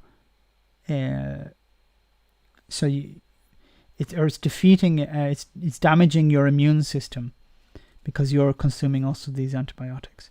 In Italy, Max, do people criticize the government like we do over here in the UK? It's difficult to tell because of the lockdown. It's very difficult for me in particular to travel around. So it's hard for me to gauge the true feeling towards the government. Now, online is completely different. Online, people are extremely critical of the government. But I think it's the type of thing that I was talking about in one of the videos with James O'Brien, this footballism. So the people who hated Conte, the Prime Minister of Italy, are still hating him. And they will use the virus, the response to it, as a tool to beat the government. Now, I'm extremely critical of the government because they haven't provided a UBI. I think this is our way out of this. I don't mean to be flogging a dead horse here, or beating a dead horse, is it? The same thing in a way. But I don't want to overemphasize this point, but I think in a way a UBI is our best way out of this. So what I mean by that is we give everyone a universal basic income, a fixed amount of money for the rest of their lives. No questions asked. Not means tested. Not if you start working again, you lose it. If you don't have a job, you have to work up a number of years to get it. No. It's universal. Thank you very much, Glasgow Kiss. If you'd like to give a donation, that's great. Or if you'd like to become a Patreon, you can click on the Patreon link. And you can join us on our Discord server, where we have lots of fun. Corbyn was a secret leaver. I don't think it was all that secret. But with the UBI, just back to the UBI, I think the UBI is definitely necessary at this moment because so many people are not working, they're not able to work, and a lot of the jobs that people have been laid off from are not going to come back. A lot of restaurants are talking about closing or adapting in a way that's that destroys the restaurant industry. 1-1, welcome. Great to see you again. And everyone in the chat, at least those of you who didn't vote for the Conservatives. I think we might have one or two in the chat who voted for the Conservatives, but everyone is welcome here if they can take the heat. But a UBI is, in my opinion, the best way out of this. Thank you very much, Double Guitars. If you have a question, hit it in the chat. I'll respond immediately. So I do hope that we decide to implement some sort of UBI. People's lives are going to change.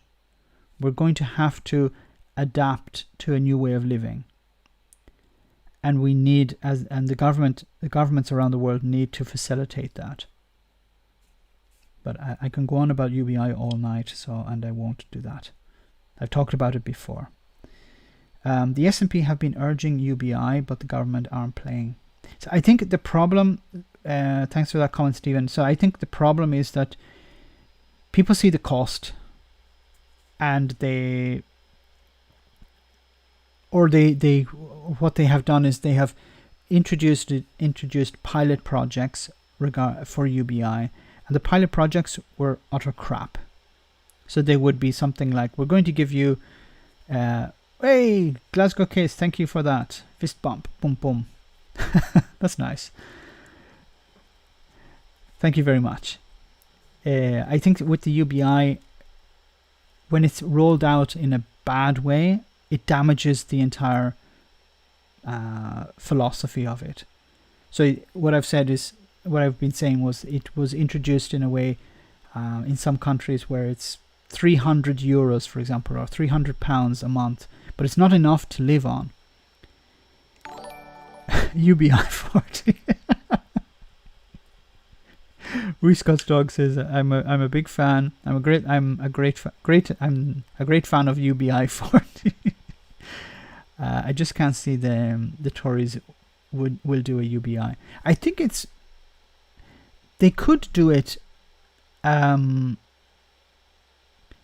a way that they could wash their hands of social problems.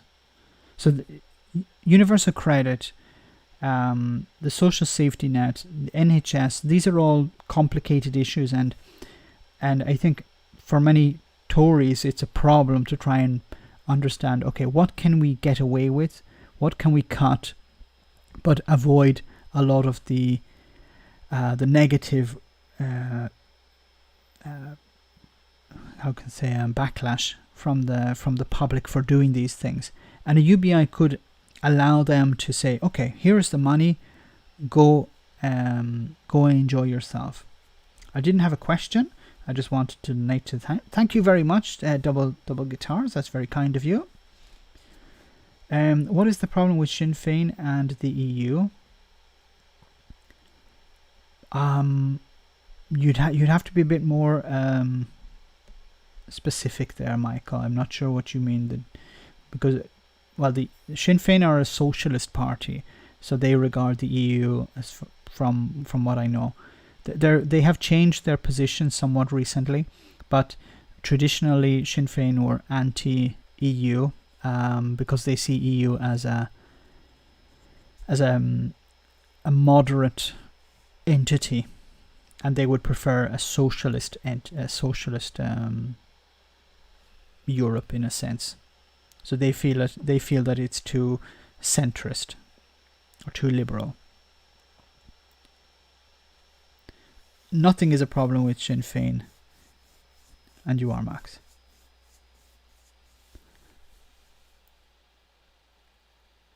Bloody pause. Think Michael means the backstop.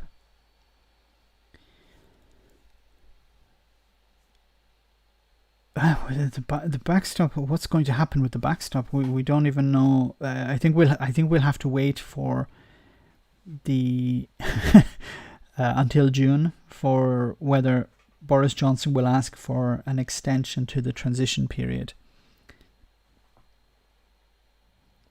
That is the issue, the anti-EU. See, there is a let me see if I can find it. And then I'll show you the video, because it's very interesting. Because for me, it's very difficult to find. I have trouble finding anti-EU on the left. So it's very easy to find anti-EU on the right. But I did share a video some time ago.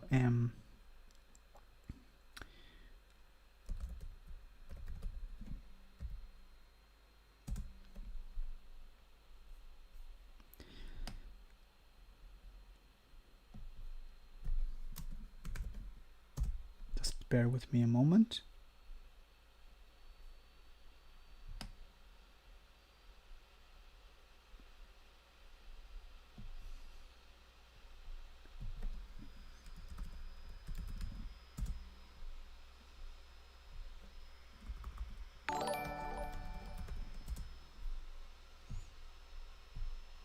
John Hart, thank you very much for that kind donation. The Tories grudgingly changed the universal credit to universal credit instead of bringing back the workhouses. I know it's I'm laughing, but it's true.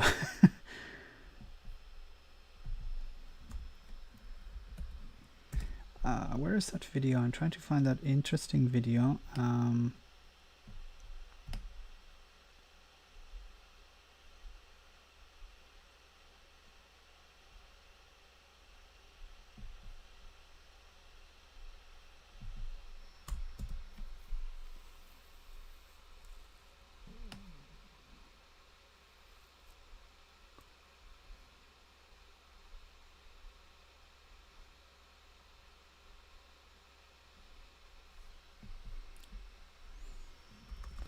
Communist Party UK, I think it was.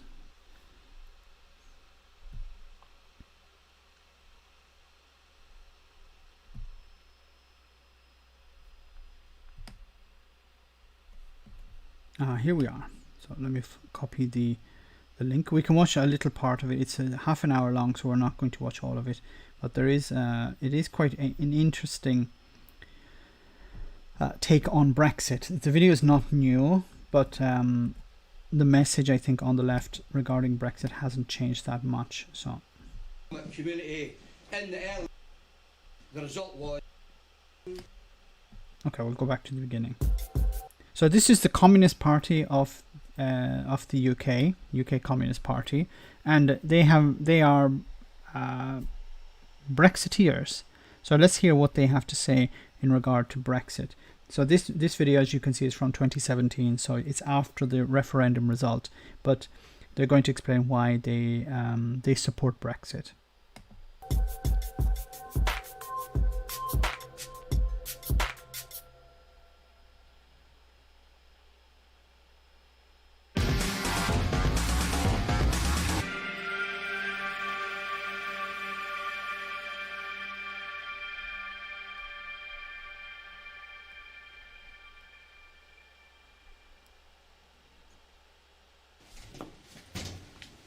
Firstly, I would like to introduce our speakers. We've got Raymond Manny from Dundee, who's a very vocal supporter of leaving the EU. And apologies if the sound is a little bit low. It's the problem is with the original video.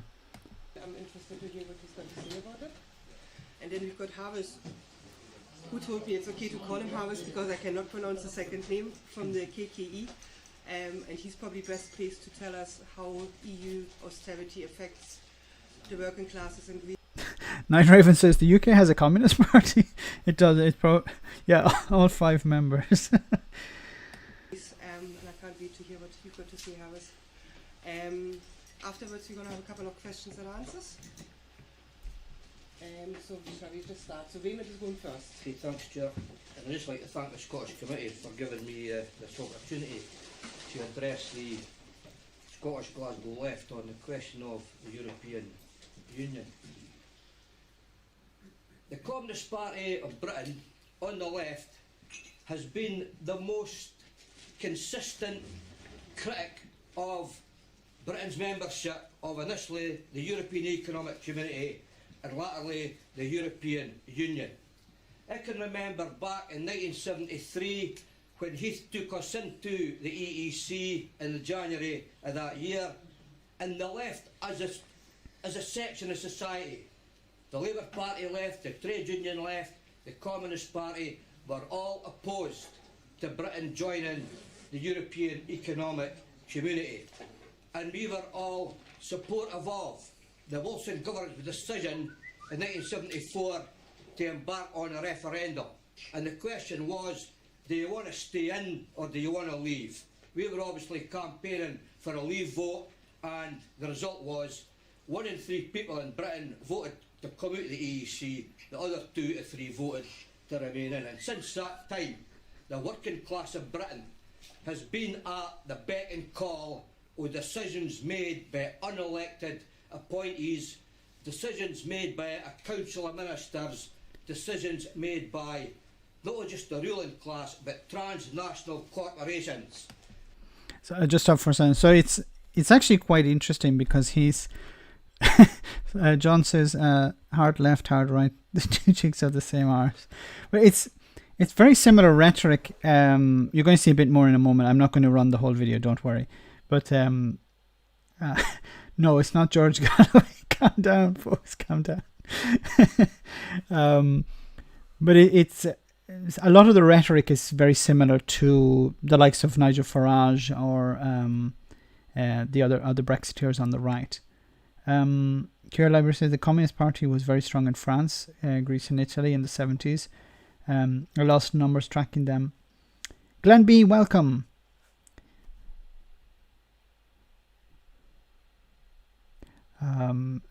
Yeah, the Communist Party was extremely popular in Italy in the 1970s, and it was a concern for the United States at the time because there was a fear that communism would spread in Europe as well as in the East. In the east of the world, like in the Far East, with Vietnam, for example. Max, can you translate them, please? Maybe I can put on subtitles. Maybe this is going to offend some Scottish people, but I was requested to put on subtitles. The class of Britain has been at the beck and call of decisions made by unelected appointees, decisions made by a council of ministers, decisions made by not just the ruling class but transnational corporations whose interests were served by the European Economic Community and latterly the European Union. So what is the position today? The people have decided we are leaving the European Union. And if there's any doubt on the issue, it's in the minds of the masses that voted to leave. They can't understand how we just didn't get out on the 24th of June when the result was declared. We're not interested in fancy negotiations or transitional arrangements. We're not interested in leaving behind. It sounds exactly like Nigel Farage, in the same way that, you know, people didn't vote to for committees or transition periods or changes of rules or whatever. We voted just to get out. Sorry, we discussed subtitles. I thought I was speaking RP.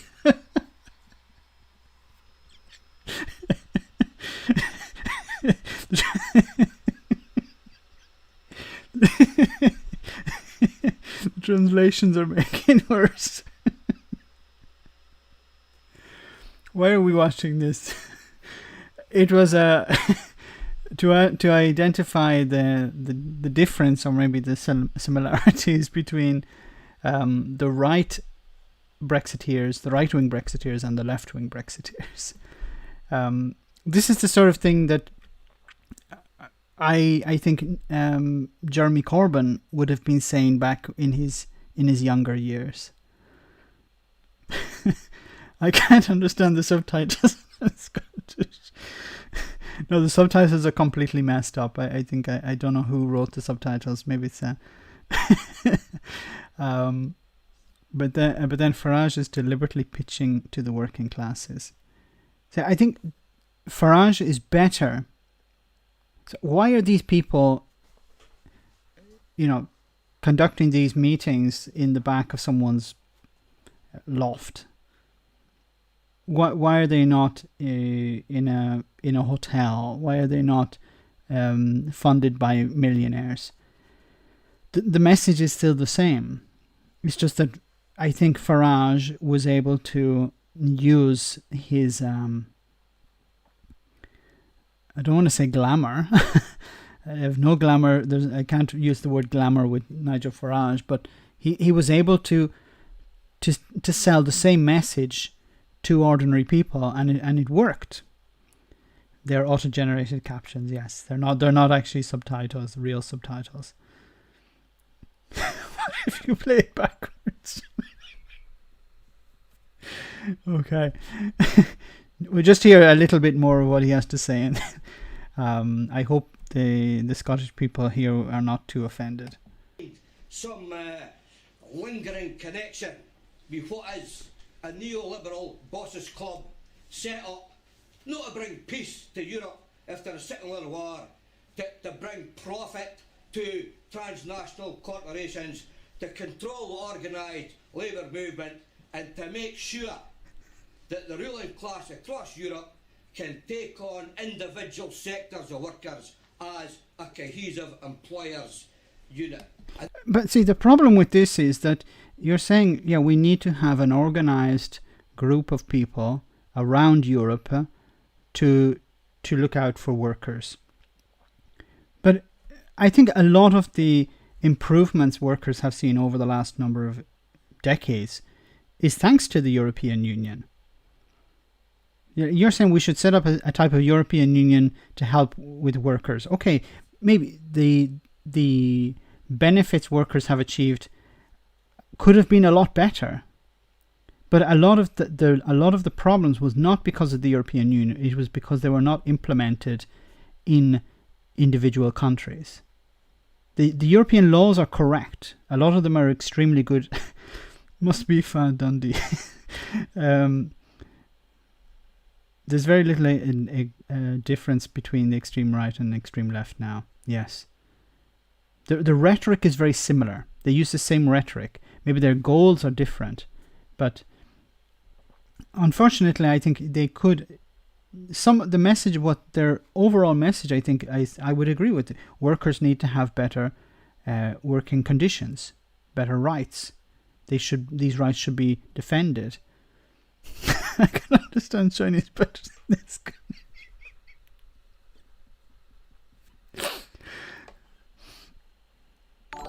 Lots of cookies, thank you very much. Keep it up. Thank you.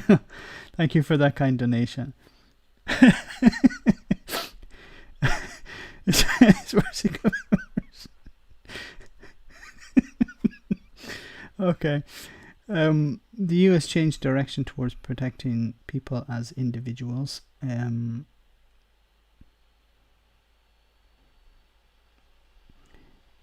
extreme left and the extreme right are like your balls. They both end up in the same pipe. Love hearing from you, Max. Great to have you on the stream. Lots of cookies.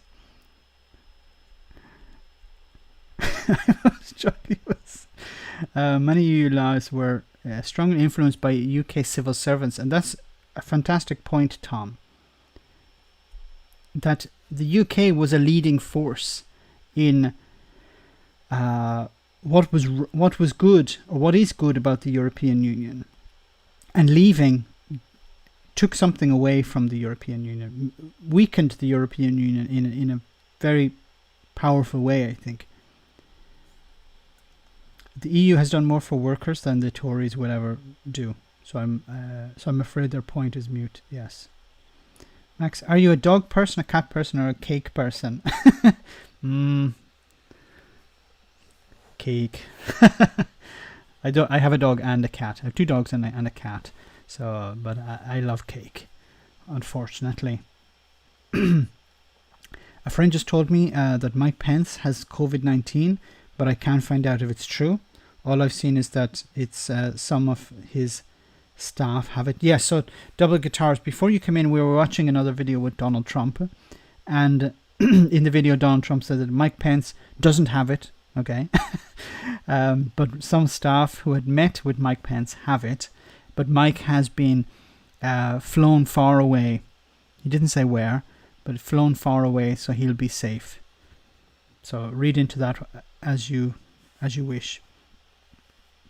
Stop trying to change the subject. I'm getting very cross now. You're very, very naughty, Killer. What did Killer say?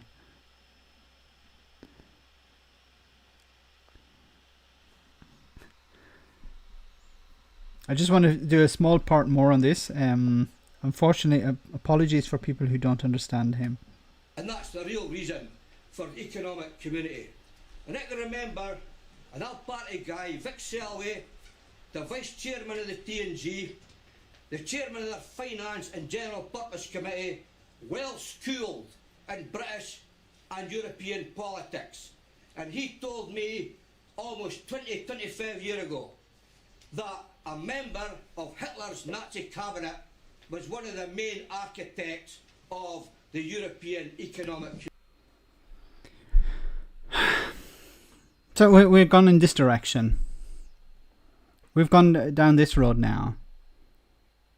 That it's okay. It's This is the same type of rhetoric that the Brexiteers were using. That the European Union is the new fascism of the world. It's the new Nazism. That's what.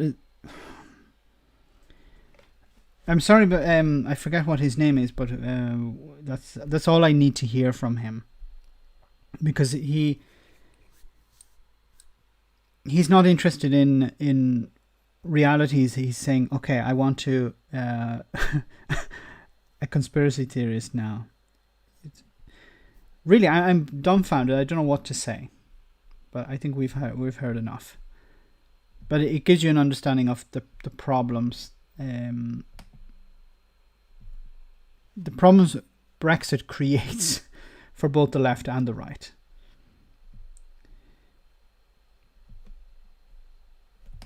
So.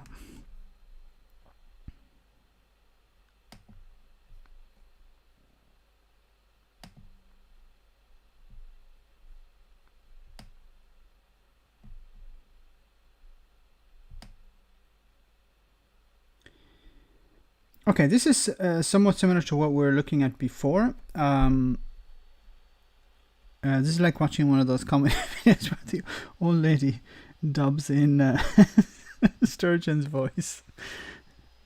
Where the lady dubs in, JD Goodall, no, JD something. UK leaving the European Union fulfills Napoleon's policy. Isolate UK from Europe, and the nation of shopkeepers will all have F all to sell. I've seen Nesbitt.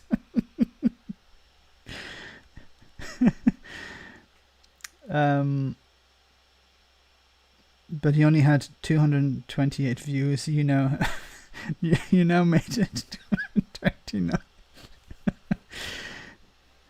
No, it's not my criticism of the Scottish guy, but it's the criticism of the mentality of the left and the right regarding Brexit. It's the same rhetoric. Europe is undemocratic. Europe is a Nazi state, and you could have taken a lot of the language he had used and put it in Boris Johnson's speech, or maybe not Boris Johnson, but Nigel Farage's speech, and it wouldn't sound out of place. That's the sad thing about it. Please play at 2 times speed. Okay, that's terrible. Farage knows how to market himself.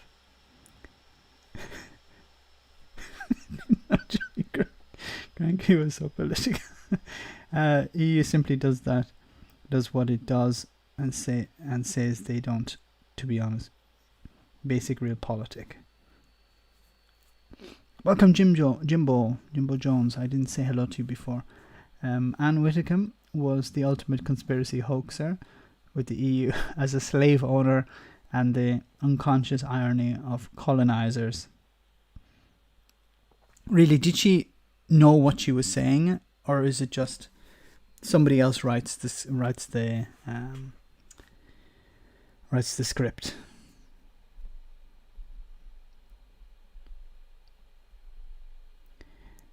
Thanks, Max. It sounds like Pence has gone to live on a farm really far away, so we may never see him again.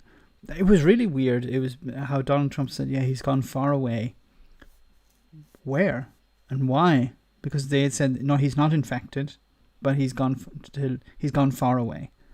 So I assume Donald Trump is not infected either, but he's not going far away. Why is that the case? Surely Mike Pence has some important work to do in Washington, but it doesn't seem to be the case. I actually agree with Farage on one thing.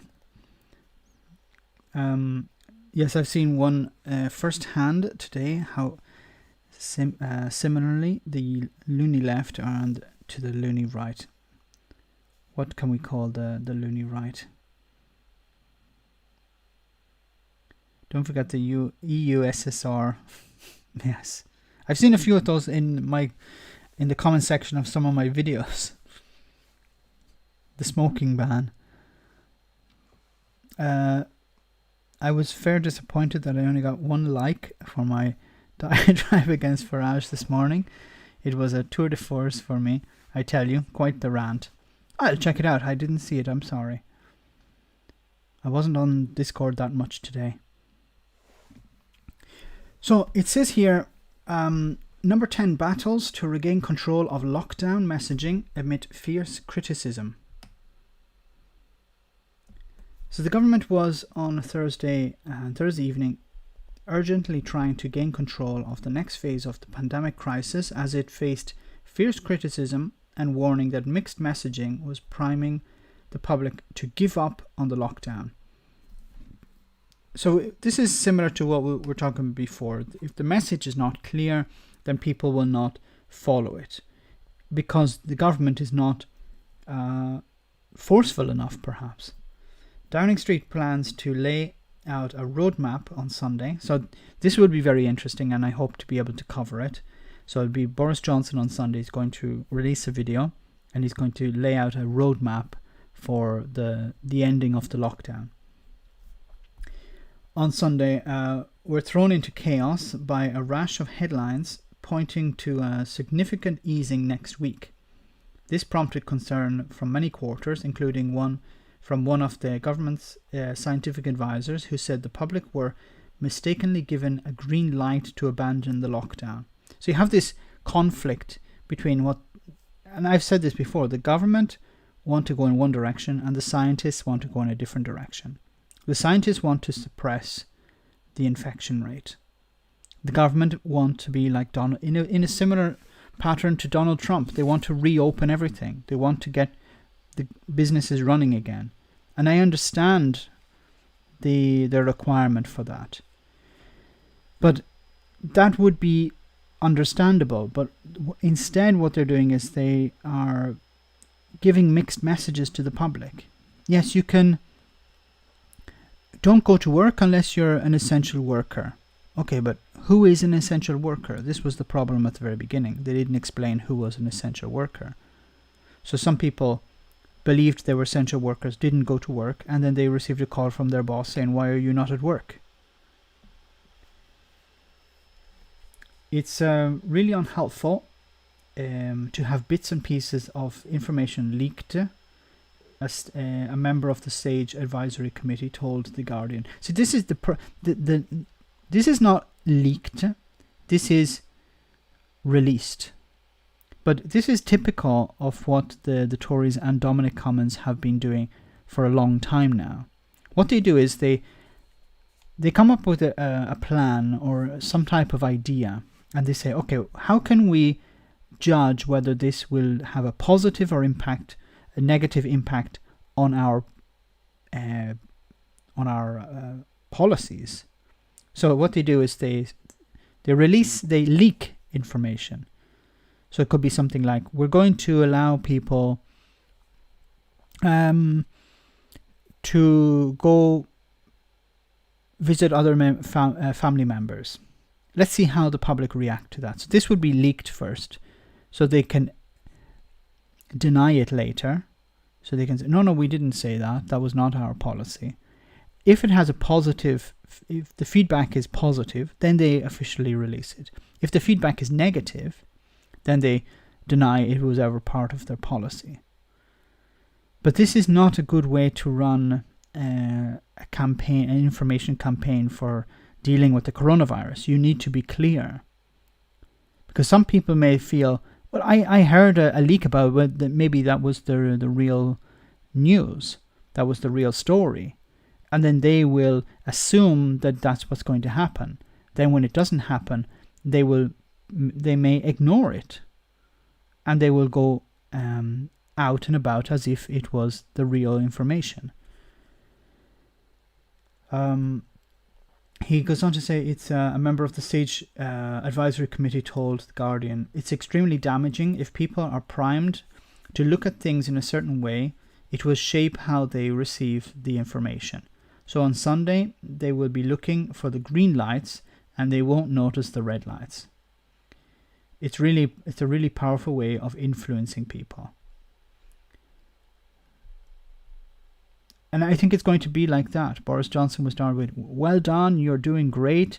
We're going to give you this, this, and this as a positive. And then, but at the same time, we'll have to do this, this, and this, or you shouldn't do this, this, and this. And of course, people will listen to the positives and ignore the negatives.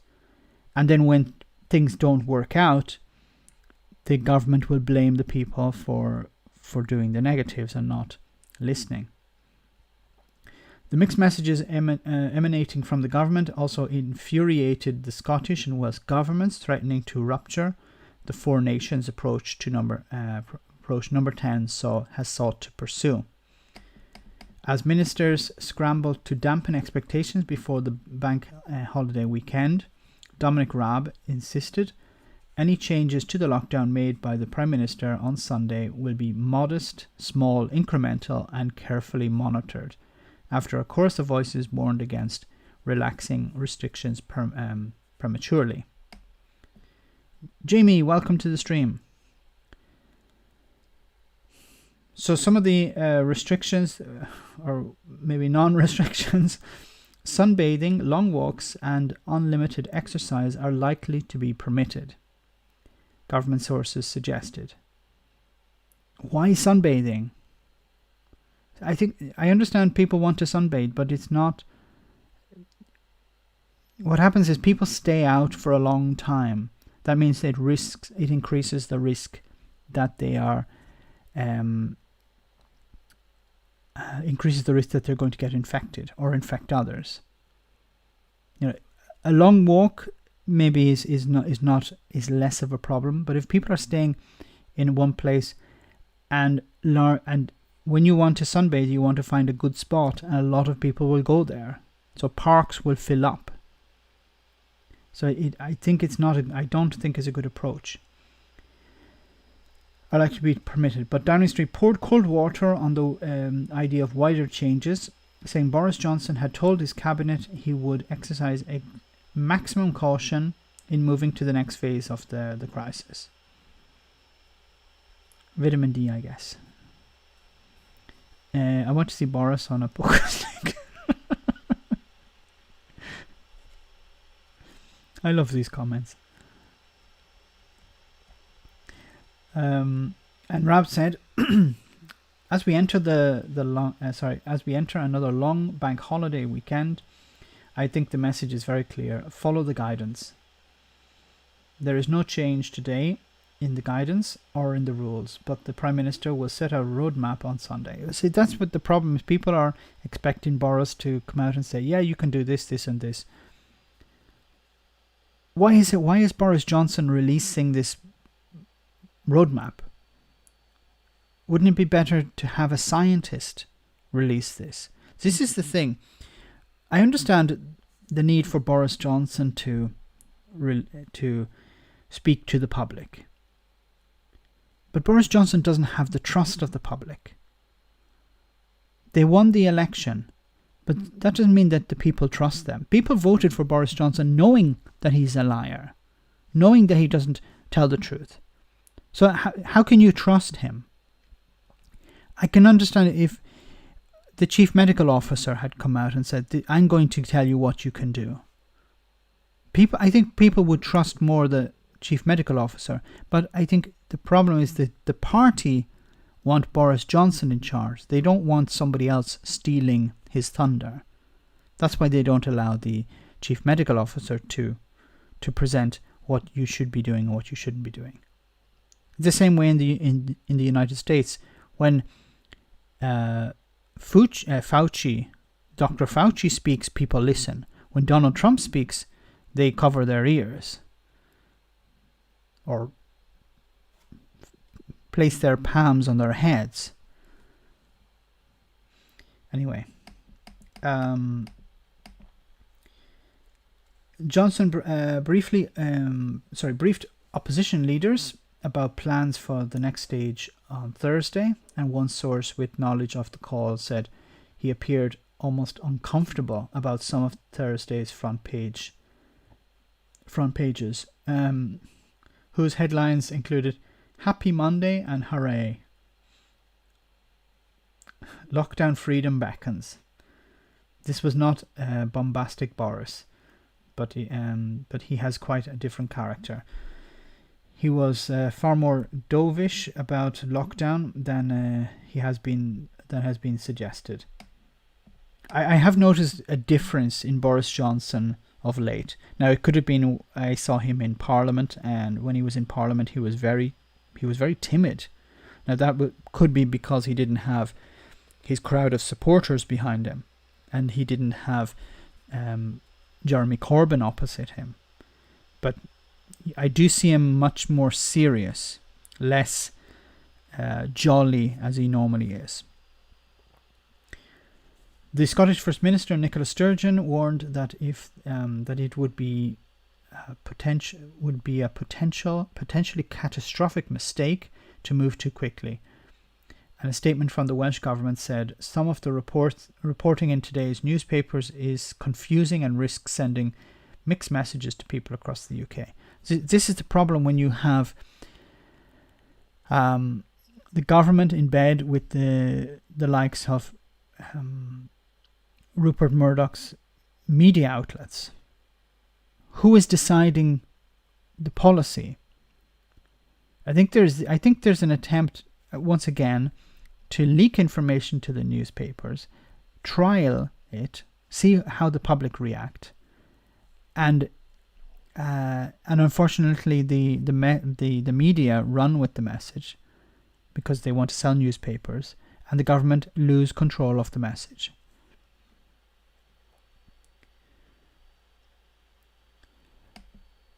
But some of the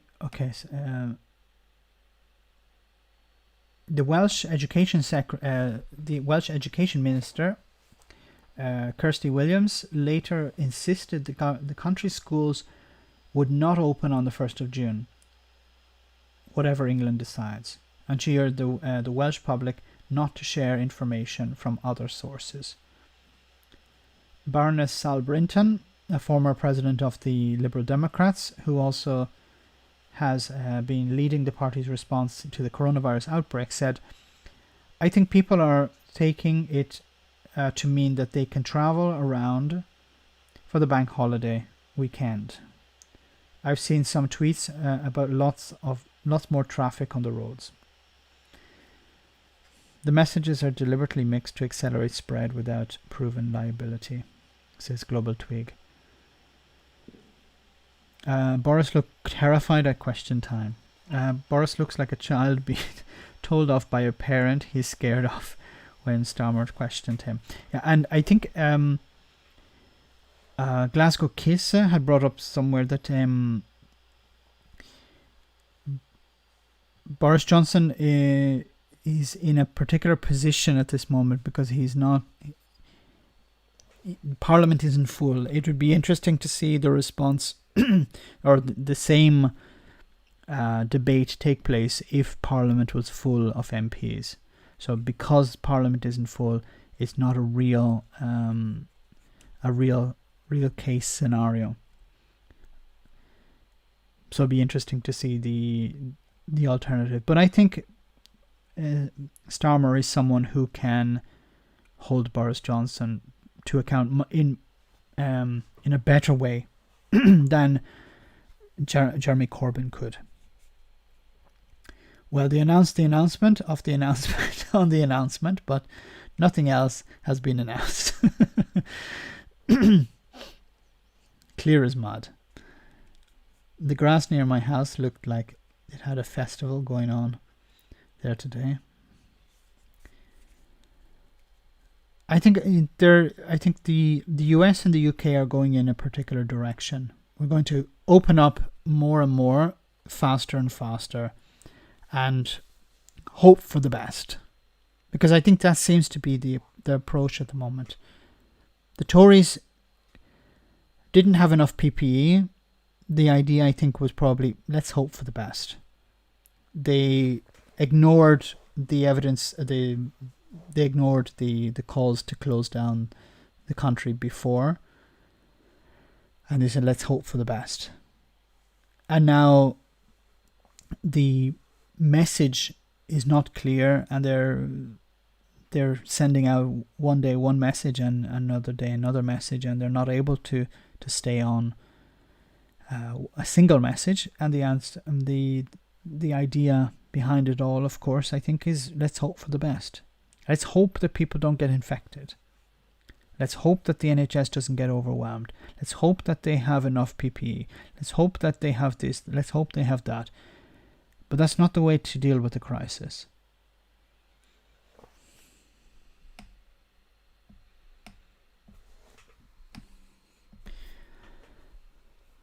Nobody gives a flying shag.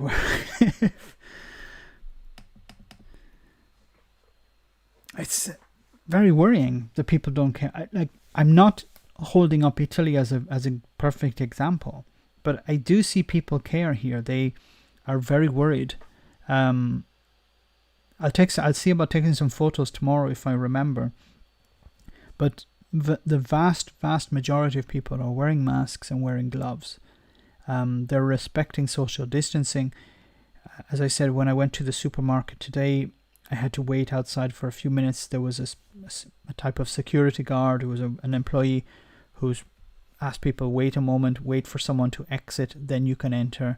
So there was a limited number of people in the supermarket. In a normal small shop or bakery, you have to enter one at a time. People are tired of it, but we have sort of gotten used to it. I think if the lockdown, there are two ways of looking at it. If the lockdown is long, there's a higher risk of fatigue. But also if the lockdown has a long duration, people tend to adapt to it better than if it's something short. Because if it's something short, it's okay, we'll tolerate it and then we hope that it'll be gone. But if it's for a bit longer, people adapt in a way. So people put on their masks without even thinking about it anymore.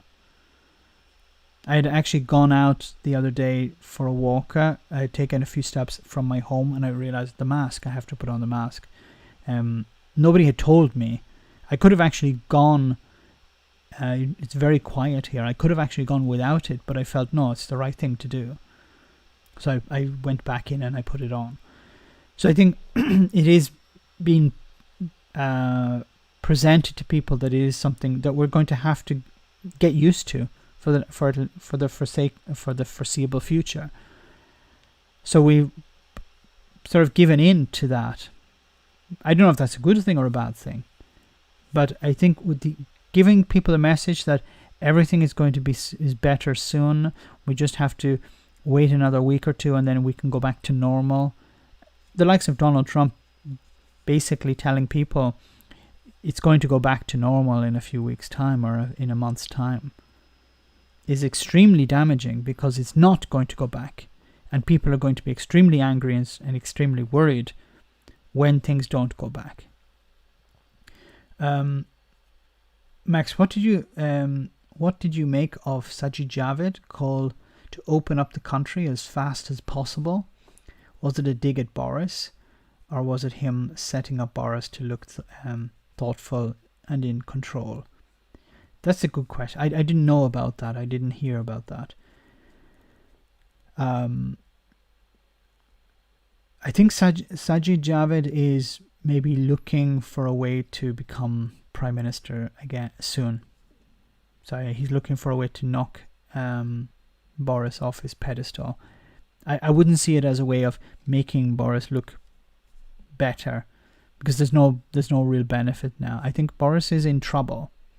This crisis is damaging Boris. He's not looking like a strong leader. People remember when he was in hospital, nobody was clapping for him. People were clapping for the NHS, but they were not clapping for Boris Johnson. The whole clapping for Boris Johnson was a joke. And And now that he's out, they expect him to do his job.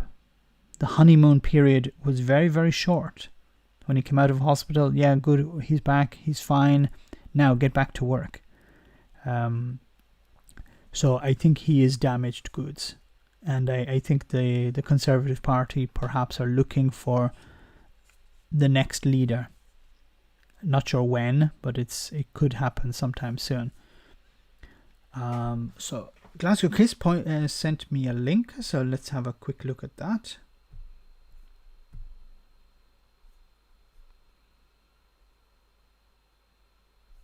The tool I'm using is a long delay between the two, so just bear with me a moment.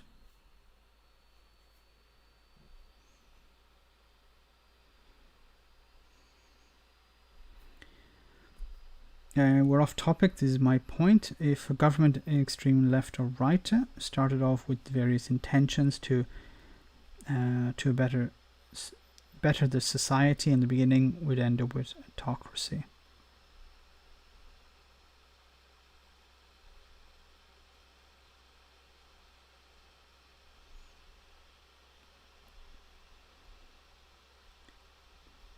He said the banks need protecting. But the idea of opening up as soon as possible, I think it's a way of getting winning support over from the public. People are tired. People want to get back to work. People want to get back to normal. Okay, this should appear in a moment.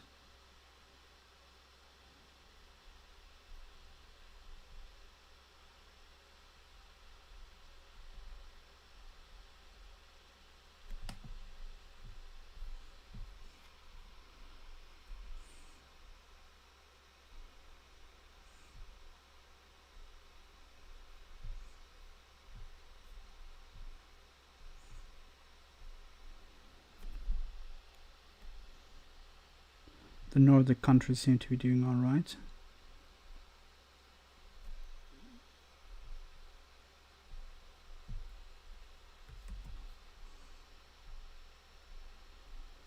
So let's see what Sajid Javid had said.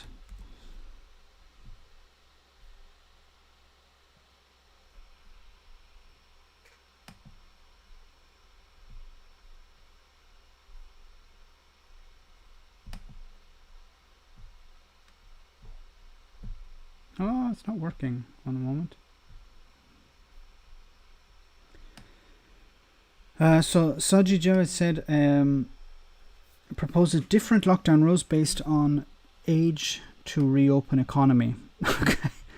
So we let the young people go for. We can actually hear from the man of the hour. The strict lockdown is about to be relaxed, but perhaps not as relaxed as people would like. We're still in the midst of this crisis, and the government are cautious. The point at which we make even the smallest of changes to the current guidance will be a point of maximum risk. Changes are coming, but they'll be gradual. I think it's safe to say that any changes in the short term will be modest, small, incremental, and very carefully monitored. But could too much caution carry a risk in itself? Former Chancellor Sajid Javid says we need to get things moving. We're going to have to coexist with this virus for I think, many months, if not potentially years. But we've got to find a way forward. And that does mean you're relaxing as much as you can, running the economy hot, you could say, in a way that you are trying to take into account not just the sort of necessity to control the virus, but also the wider impact on society. When you talk about running the economy hot, do you mean that we need to run it close to the reproduction rate of one of the disease, i.e. open it up as much as possible to try and limit that longer economic damage? As well as listening to the scientists, we also need to, as we are, think carefully about the impact on the rest of society and the economy and jobs. And I see this as an attempt to go back to normal. I don't see this as an attempt to, we need to adapt and we need to work with the virus. The virus is trying to kill us, but we have to reopen our businesses like before. I think he wants to go back to normal, and he's trying to sell this message of let's go back to normal. But there will be no normal. You have to create a new way of working. Of course, people will have to work, but it will have to be a new way of working. And I think what's interesting was I saw a video today, I think it was from Channel 4 News or Sky News, where they showed nurses working in I think it was in a care home, where they organized their meetings online. They said before they would organize the meetings in person. More and more companies are doing that. If more and more people are working from home, this reduces the overheads for these companies. So they will see this as a benefit. So they will encourage more and more people to work from home. It saves them money. It reduces costs, for example, insurance costs, overhead costs, costs for equipment, things like this. So they will see this as a benefit, something that they couldn't push in the past because there was resistance from their employees. Now they're able to benefit from this virus in a way. So I don't see us going back to the way things were. But it does work. This rhetoric of let's go back to normal does work with certain people. But I'm sorry, it's not going to happen. Where do you get your mask in Italy, Max? So I actually bought some masks at the beginning of the lockdown. So the supermarkets were selling masks. I was quite lucky because the masks were reasonably cheap. It was before they sold out completely. But I actually had to go into the pharmacy at the 1 or 2 days after the lockdown began, and they had a sign up in the pharmacy saying we don't have any masks anymore. So I was very lucky. I bought a little pack of masks, and then my wife washes them. So they're ones you can wash and reuse them. So we're quite fortunate for that. But also the local civil protection, every week they come. I think it was at the beginning every week, and they would deliver in the town masks. Not particularly great masks. I actually did a video of that, I think. But the masks are of a simple cotton with holes cut so that they can be placed all over the years. But they were distributed by the town hall, so we all had masks. So the masks were never in short supply. What is in short supply is gloves, actually. So I've been to 2 supermarkets today, and I just had a quick look to see if they had gloves in the aisle, and gloves have completely sold out. So it's very difficult to get your hands on gloves, on latex gloves. I'm working from home for a UK bank. It's not easy. It's not easier, and it's very complicated process handling the mail now. I think a lot of the work that would have been done by the company is being offloaded onto the employees. The meetings, things like this, I think it's going to create a lot of stress. I've been speaking to people who say it's extremely stressful working from home. It was a nice idea when it was once a week. You can take it a bit easier, you can do some shopping, you can organize your life in a way, you can spend more time with your family perhaps. But now that you have to do it from home, it's extremely stressful, and you spend more time working than you would normally, because every meeting takes time to organize. You have to wait for the people to come into the call. You have more meetings, while maybe before, because it was more difficult to organize a meeting, you would have less meetings. Now many people are spending more time in meetings than they normally would, which may not be a good idea. And then your normal working hours are not 9 to 5 for many people. It's going on until midnight in some cases. Where I am, everyone is obeying the distancing. That's good. David Harris. Where are you from, David Harris? If you don't mind saying, put it in the chat. Latex gloves ribbed for her pleasure.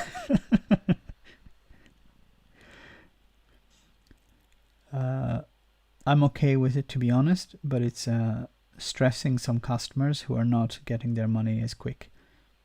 Probate, etc.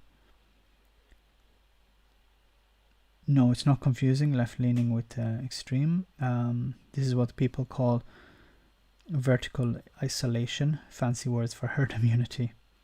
We cannot send checks anymore. Yeah, because everything's online, and then I can imagine older people who are used to doing banking. My dad, for example, for him to use an ATM was beyond the pale. So for older people, online banking is almost is unheard of, unthinkable. Okay, let's hear what else he has to say. And wider social impacts. And that does mean, I think, that when it comes to opening up, you want to go as far and as quick as you can. We've all made sacrifices, but there might be more on the way. We know now that the mortality rate of younger people, let's say under the age of 45, is a lot lower than others.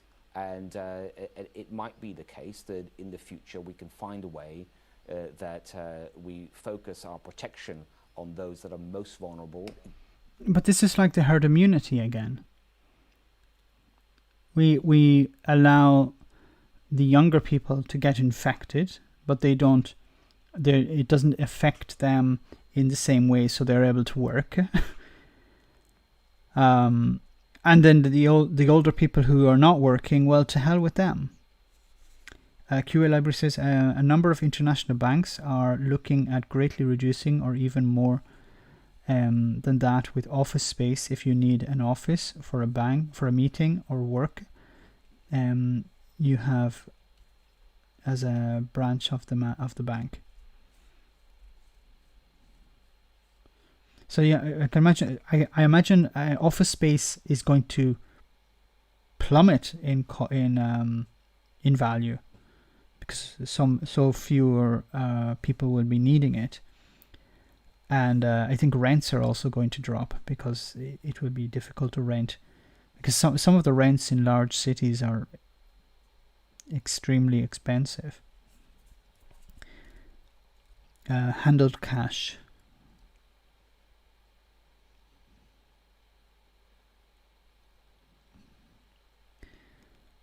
It's not really saying anything. Go as quickly as fast as you can. What is he saying here? We should go as fast as we can, obviously. As far as we can. Give more freedom to, let's say, younger people. So do you think that one option could be the vulnerable in society and the over 70s might have to have a different set of rules to everyone else? We're learning all the time, but we shouldn't rule out an option that focuses on protecting the most vulnerable, but gives more freedom. But that just, I'm sorry, but this doesn't work. You can't. The over 70s and over 80s, or the elderly population, they can't live alone in a colony. They need to interact with people. Max, I hope your mask is not a balaclava. The eyes cut out. Leo doesn't approve of those masks, or so he says. If you join Sinn Féin, you get a free mask with the holes cut out for the eyes. A lot of companies are looking at how much money they can save by not having office space, and keeping people at home, working from home. I think they're going to make huge savings, and they will realize that, and they're going to force more and more people to work from home. But the technology still isn't fully there, I think. The technology is still lagging. That's nothing compared to Trump. I've heard it said that a woman only has to be in the mere presence of Trump in order to send some sort of fluttering in her underskirts. Max, do a calendar in the mask and gloves. It'll be a hit.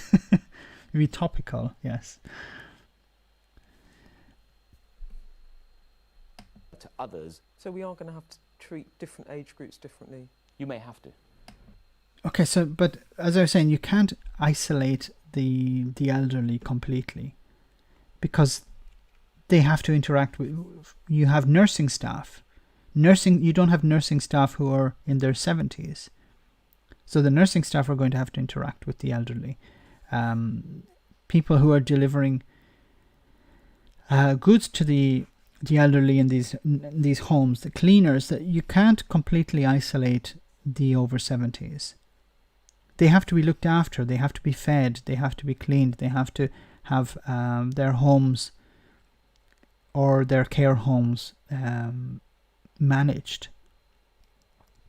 So it's a nice idea if you don't like old people, but it seems I don't want to be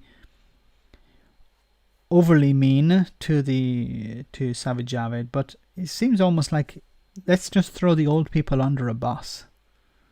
They're not productive anymore. Let's get rid of them. What the government's definition of poverty? 60% of the average wage, not 80% of the minimum. So are the Tories putting people into poverty when they plan to cut the bailouts in July? Allegedly, there's talk of extending the bailouts, so extending the furlong, but reducing it. But we will see. Don't know why this did not occur before. Property prices. That's why Trump is being so keen to reopen the U.S. Real estate. He's going bust. That's a good point, because Trump's entire business model is property. So if property prices drop, then he's going to take a hit, and he doesn't want that at any cost. Thanks for that. Okay. No worries. Have you seen the latest Simon Clark video about climate change implications of COVID-19? Very interesting. I'll check it out, Mark. I'll take a name as Simon Clark. Take a pen. I'm old school, quill and pen and paper. Pazuski, welcome. Simon Clark. Okay, guys, we're almost on 3 hours of the live stream, so I'm going to have to sign off in about 10 minutes. Just increase my chair. Not all elderly people live in care homes. Some have jobs, sometimes from financial necessity. That's a good point, Jimbo. And they live in the community. So you can't force them to stay in their homes. Irish mask. Okay, I'll have a look at that.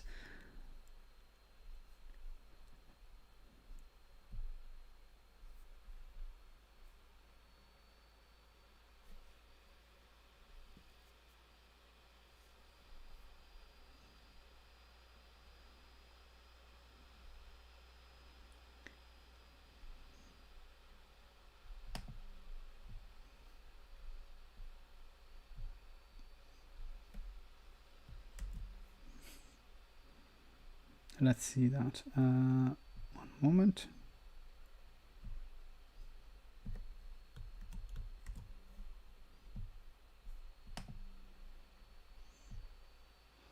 Okay. So this is an Irish footballer fined for IRA balaclava history lesson with kids. Is this The Onion? No, it's RT. Okay.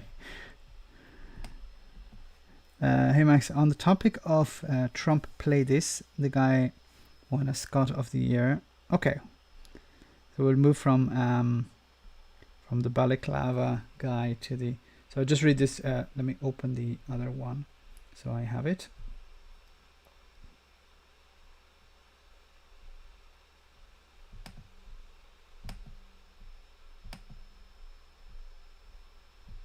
And then we'll watch the video in a moment. So it says here, Irish footballer James McLean has been fined by club team Stoke City and ordered to delete his Instagram account. Since I feel his pain. Sorry, just let me open it again. Tara D, welcome. Great to have you on the stream. 1-1 is leaving. Goodbye, 1-1. Or is it 1-1 leaving? I just saw someone saying goodbye. Good night. Good night, 1-1. Great to have you. See you again soon, I hope.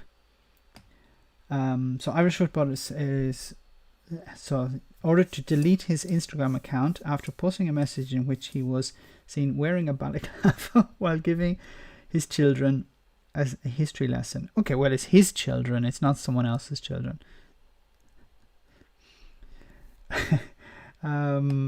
Although maybe it's worse if it's his children. The Derry-born Republic of Ireland star hastily removed the message after posting it, but it was not before he had come under fire from for his homeschooling efforts, featuring headwear seen as synonymous with the Irish Republican Army, the IRA. Stoke City later said that the midfielder had been fined 2 weeks' wages over the post and had agreed to delete his Instagram account.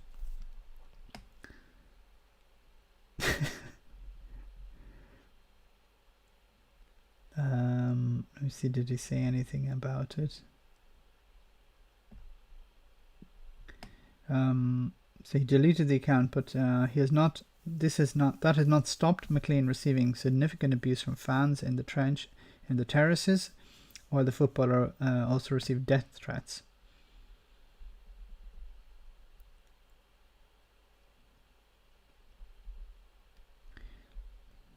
Yeah, it's not. You should think before you act, I think. Max, if you join Sinn Féin, you get a hope for the future and a grasp of the reality. 1916. All of the office space is to be converted to housing. That would be a good idea, but I don't know if that will happen. It's a nice community here.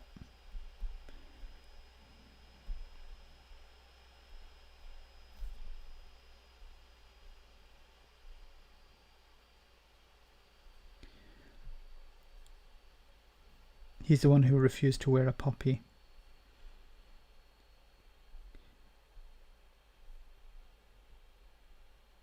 Hope you all suffer like me. Have a good night.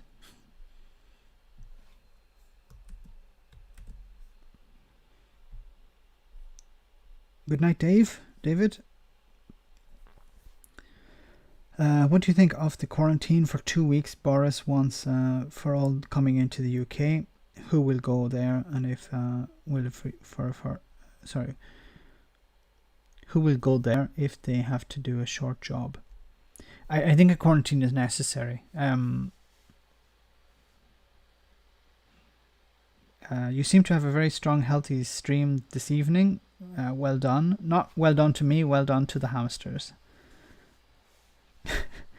I think it's better, more carrot, less stick. Positive reinforcement.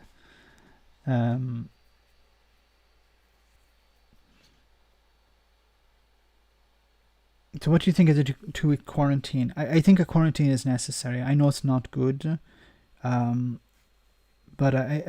we need to have quarantine on people coming in to the country, at least for the time being, until we have the numbers of new cases have dropped significantly. They're doing it in China, and it seems to be working. Okay, so we're almost towards the end of the stream, so we'll watch this last one, which is a video. See if I can bring it. No, it's not that one. Sorry, just a moment.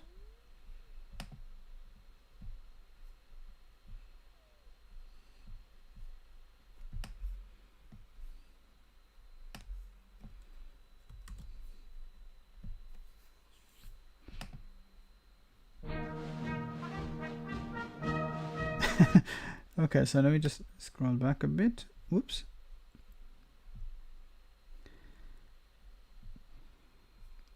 So this man won Scotsman of the Year for taking on Donald Trump.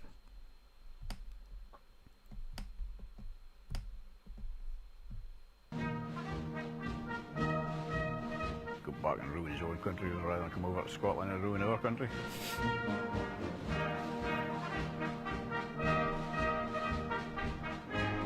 Mr. Forbes is not a man that people in Scotland should be proud of.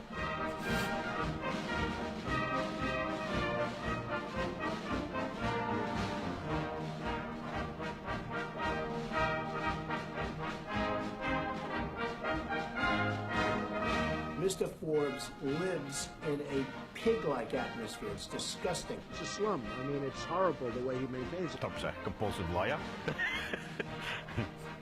If he was to tell the truth, it would kill him.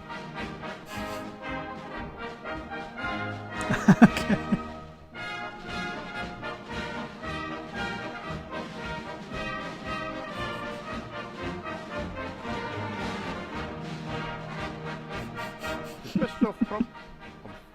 I'm really delighted.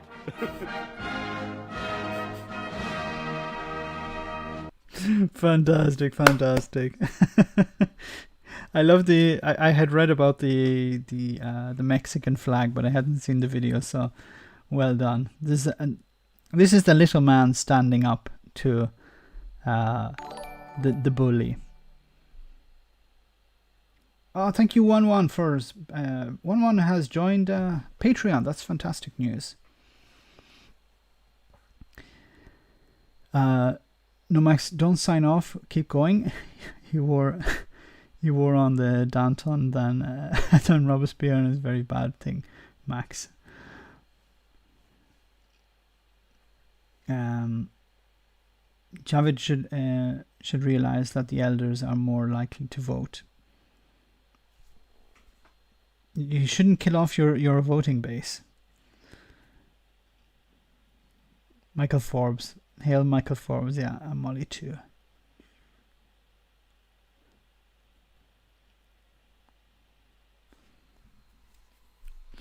Scotland national animal?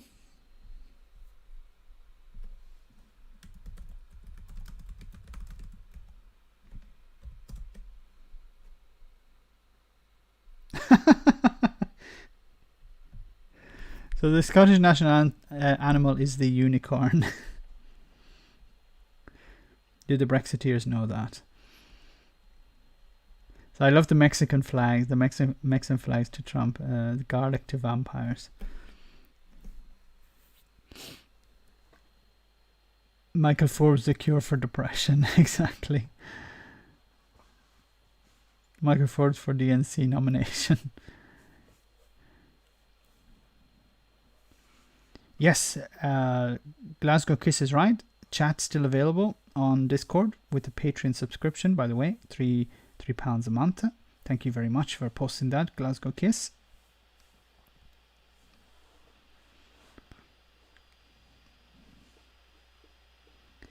Although I think the national animal for Scotland should be changed to a wee Scots dog.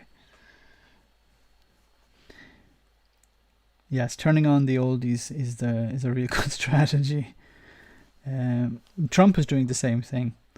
Hardly anything about the updates. The calendars tonight. Any updates? Well, it's in the pipeline, as always. The unicorn is the mortal enemy of the lion.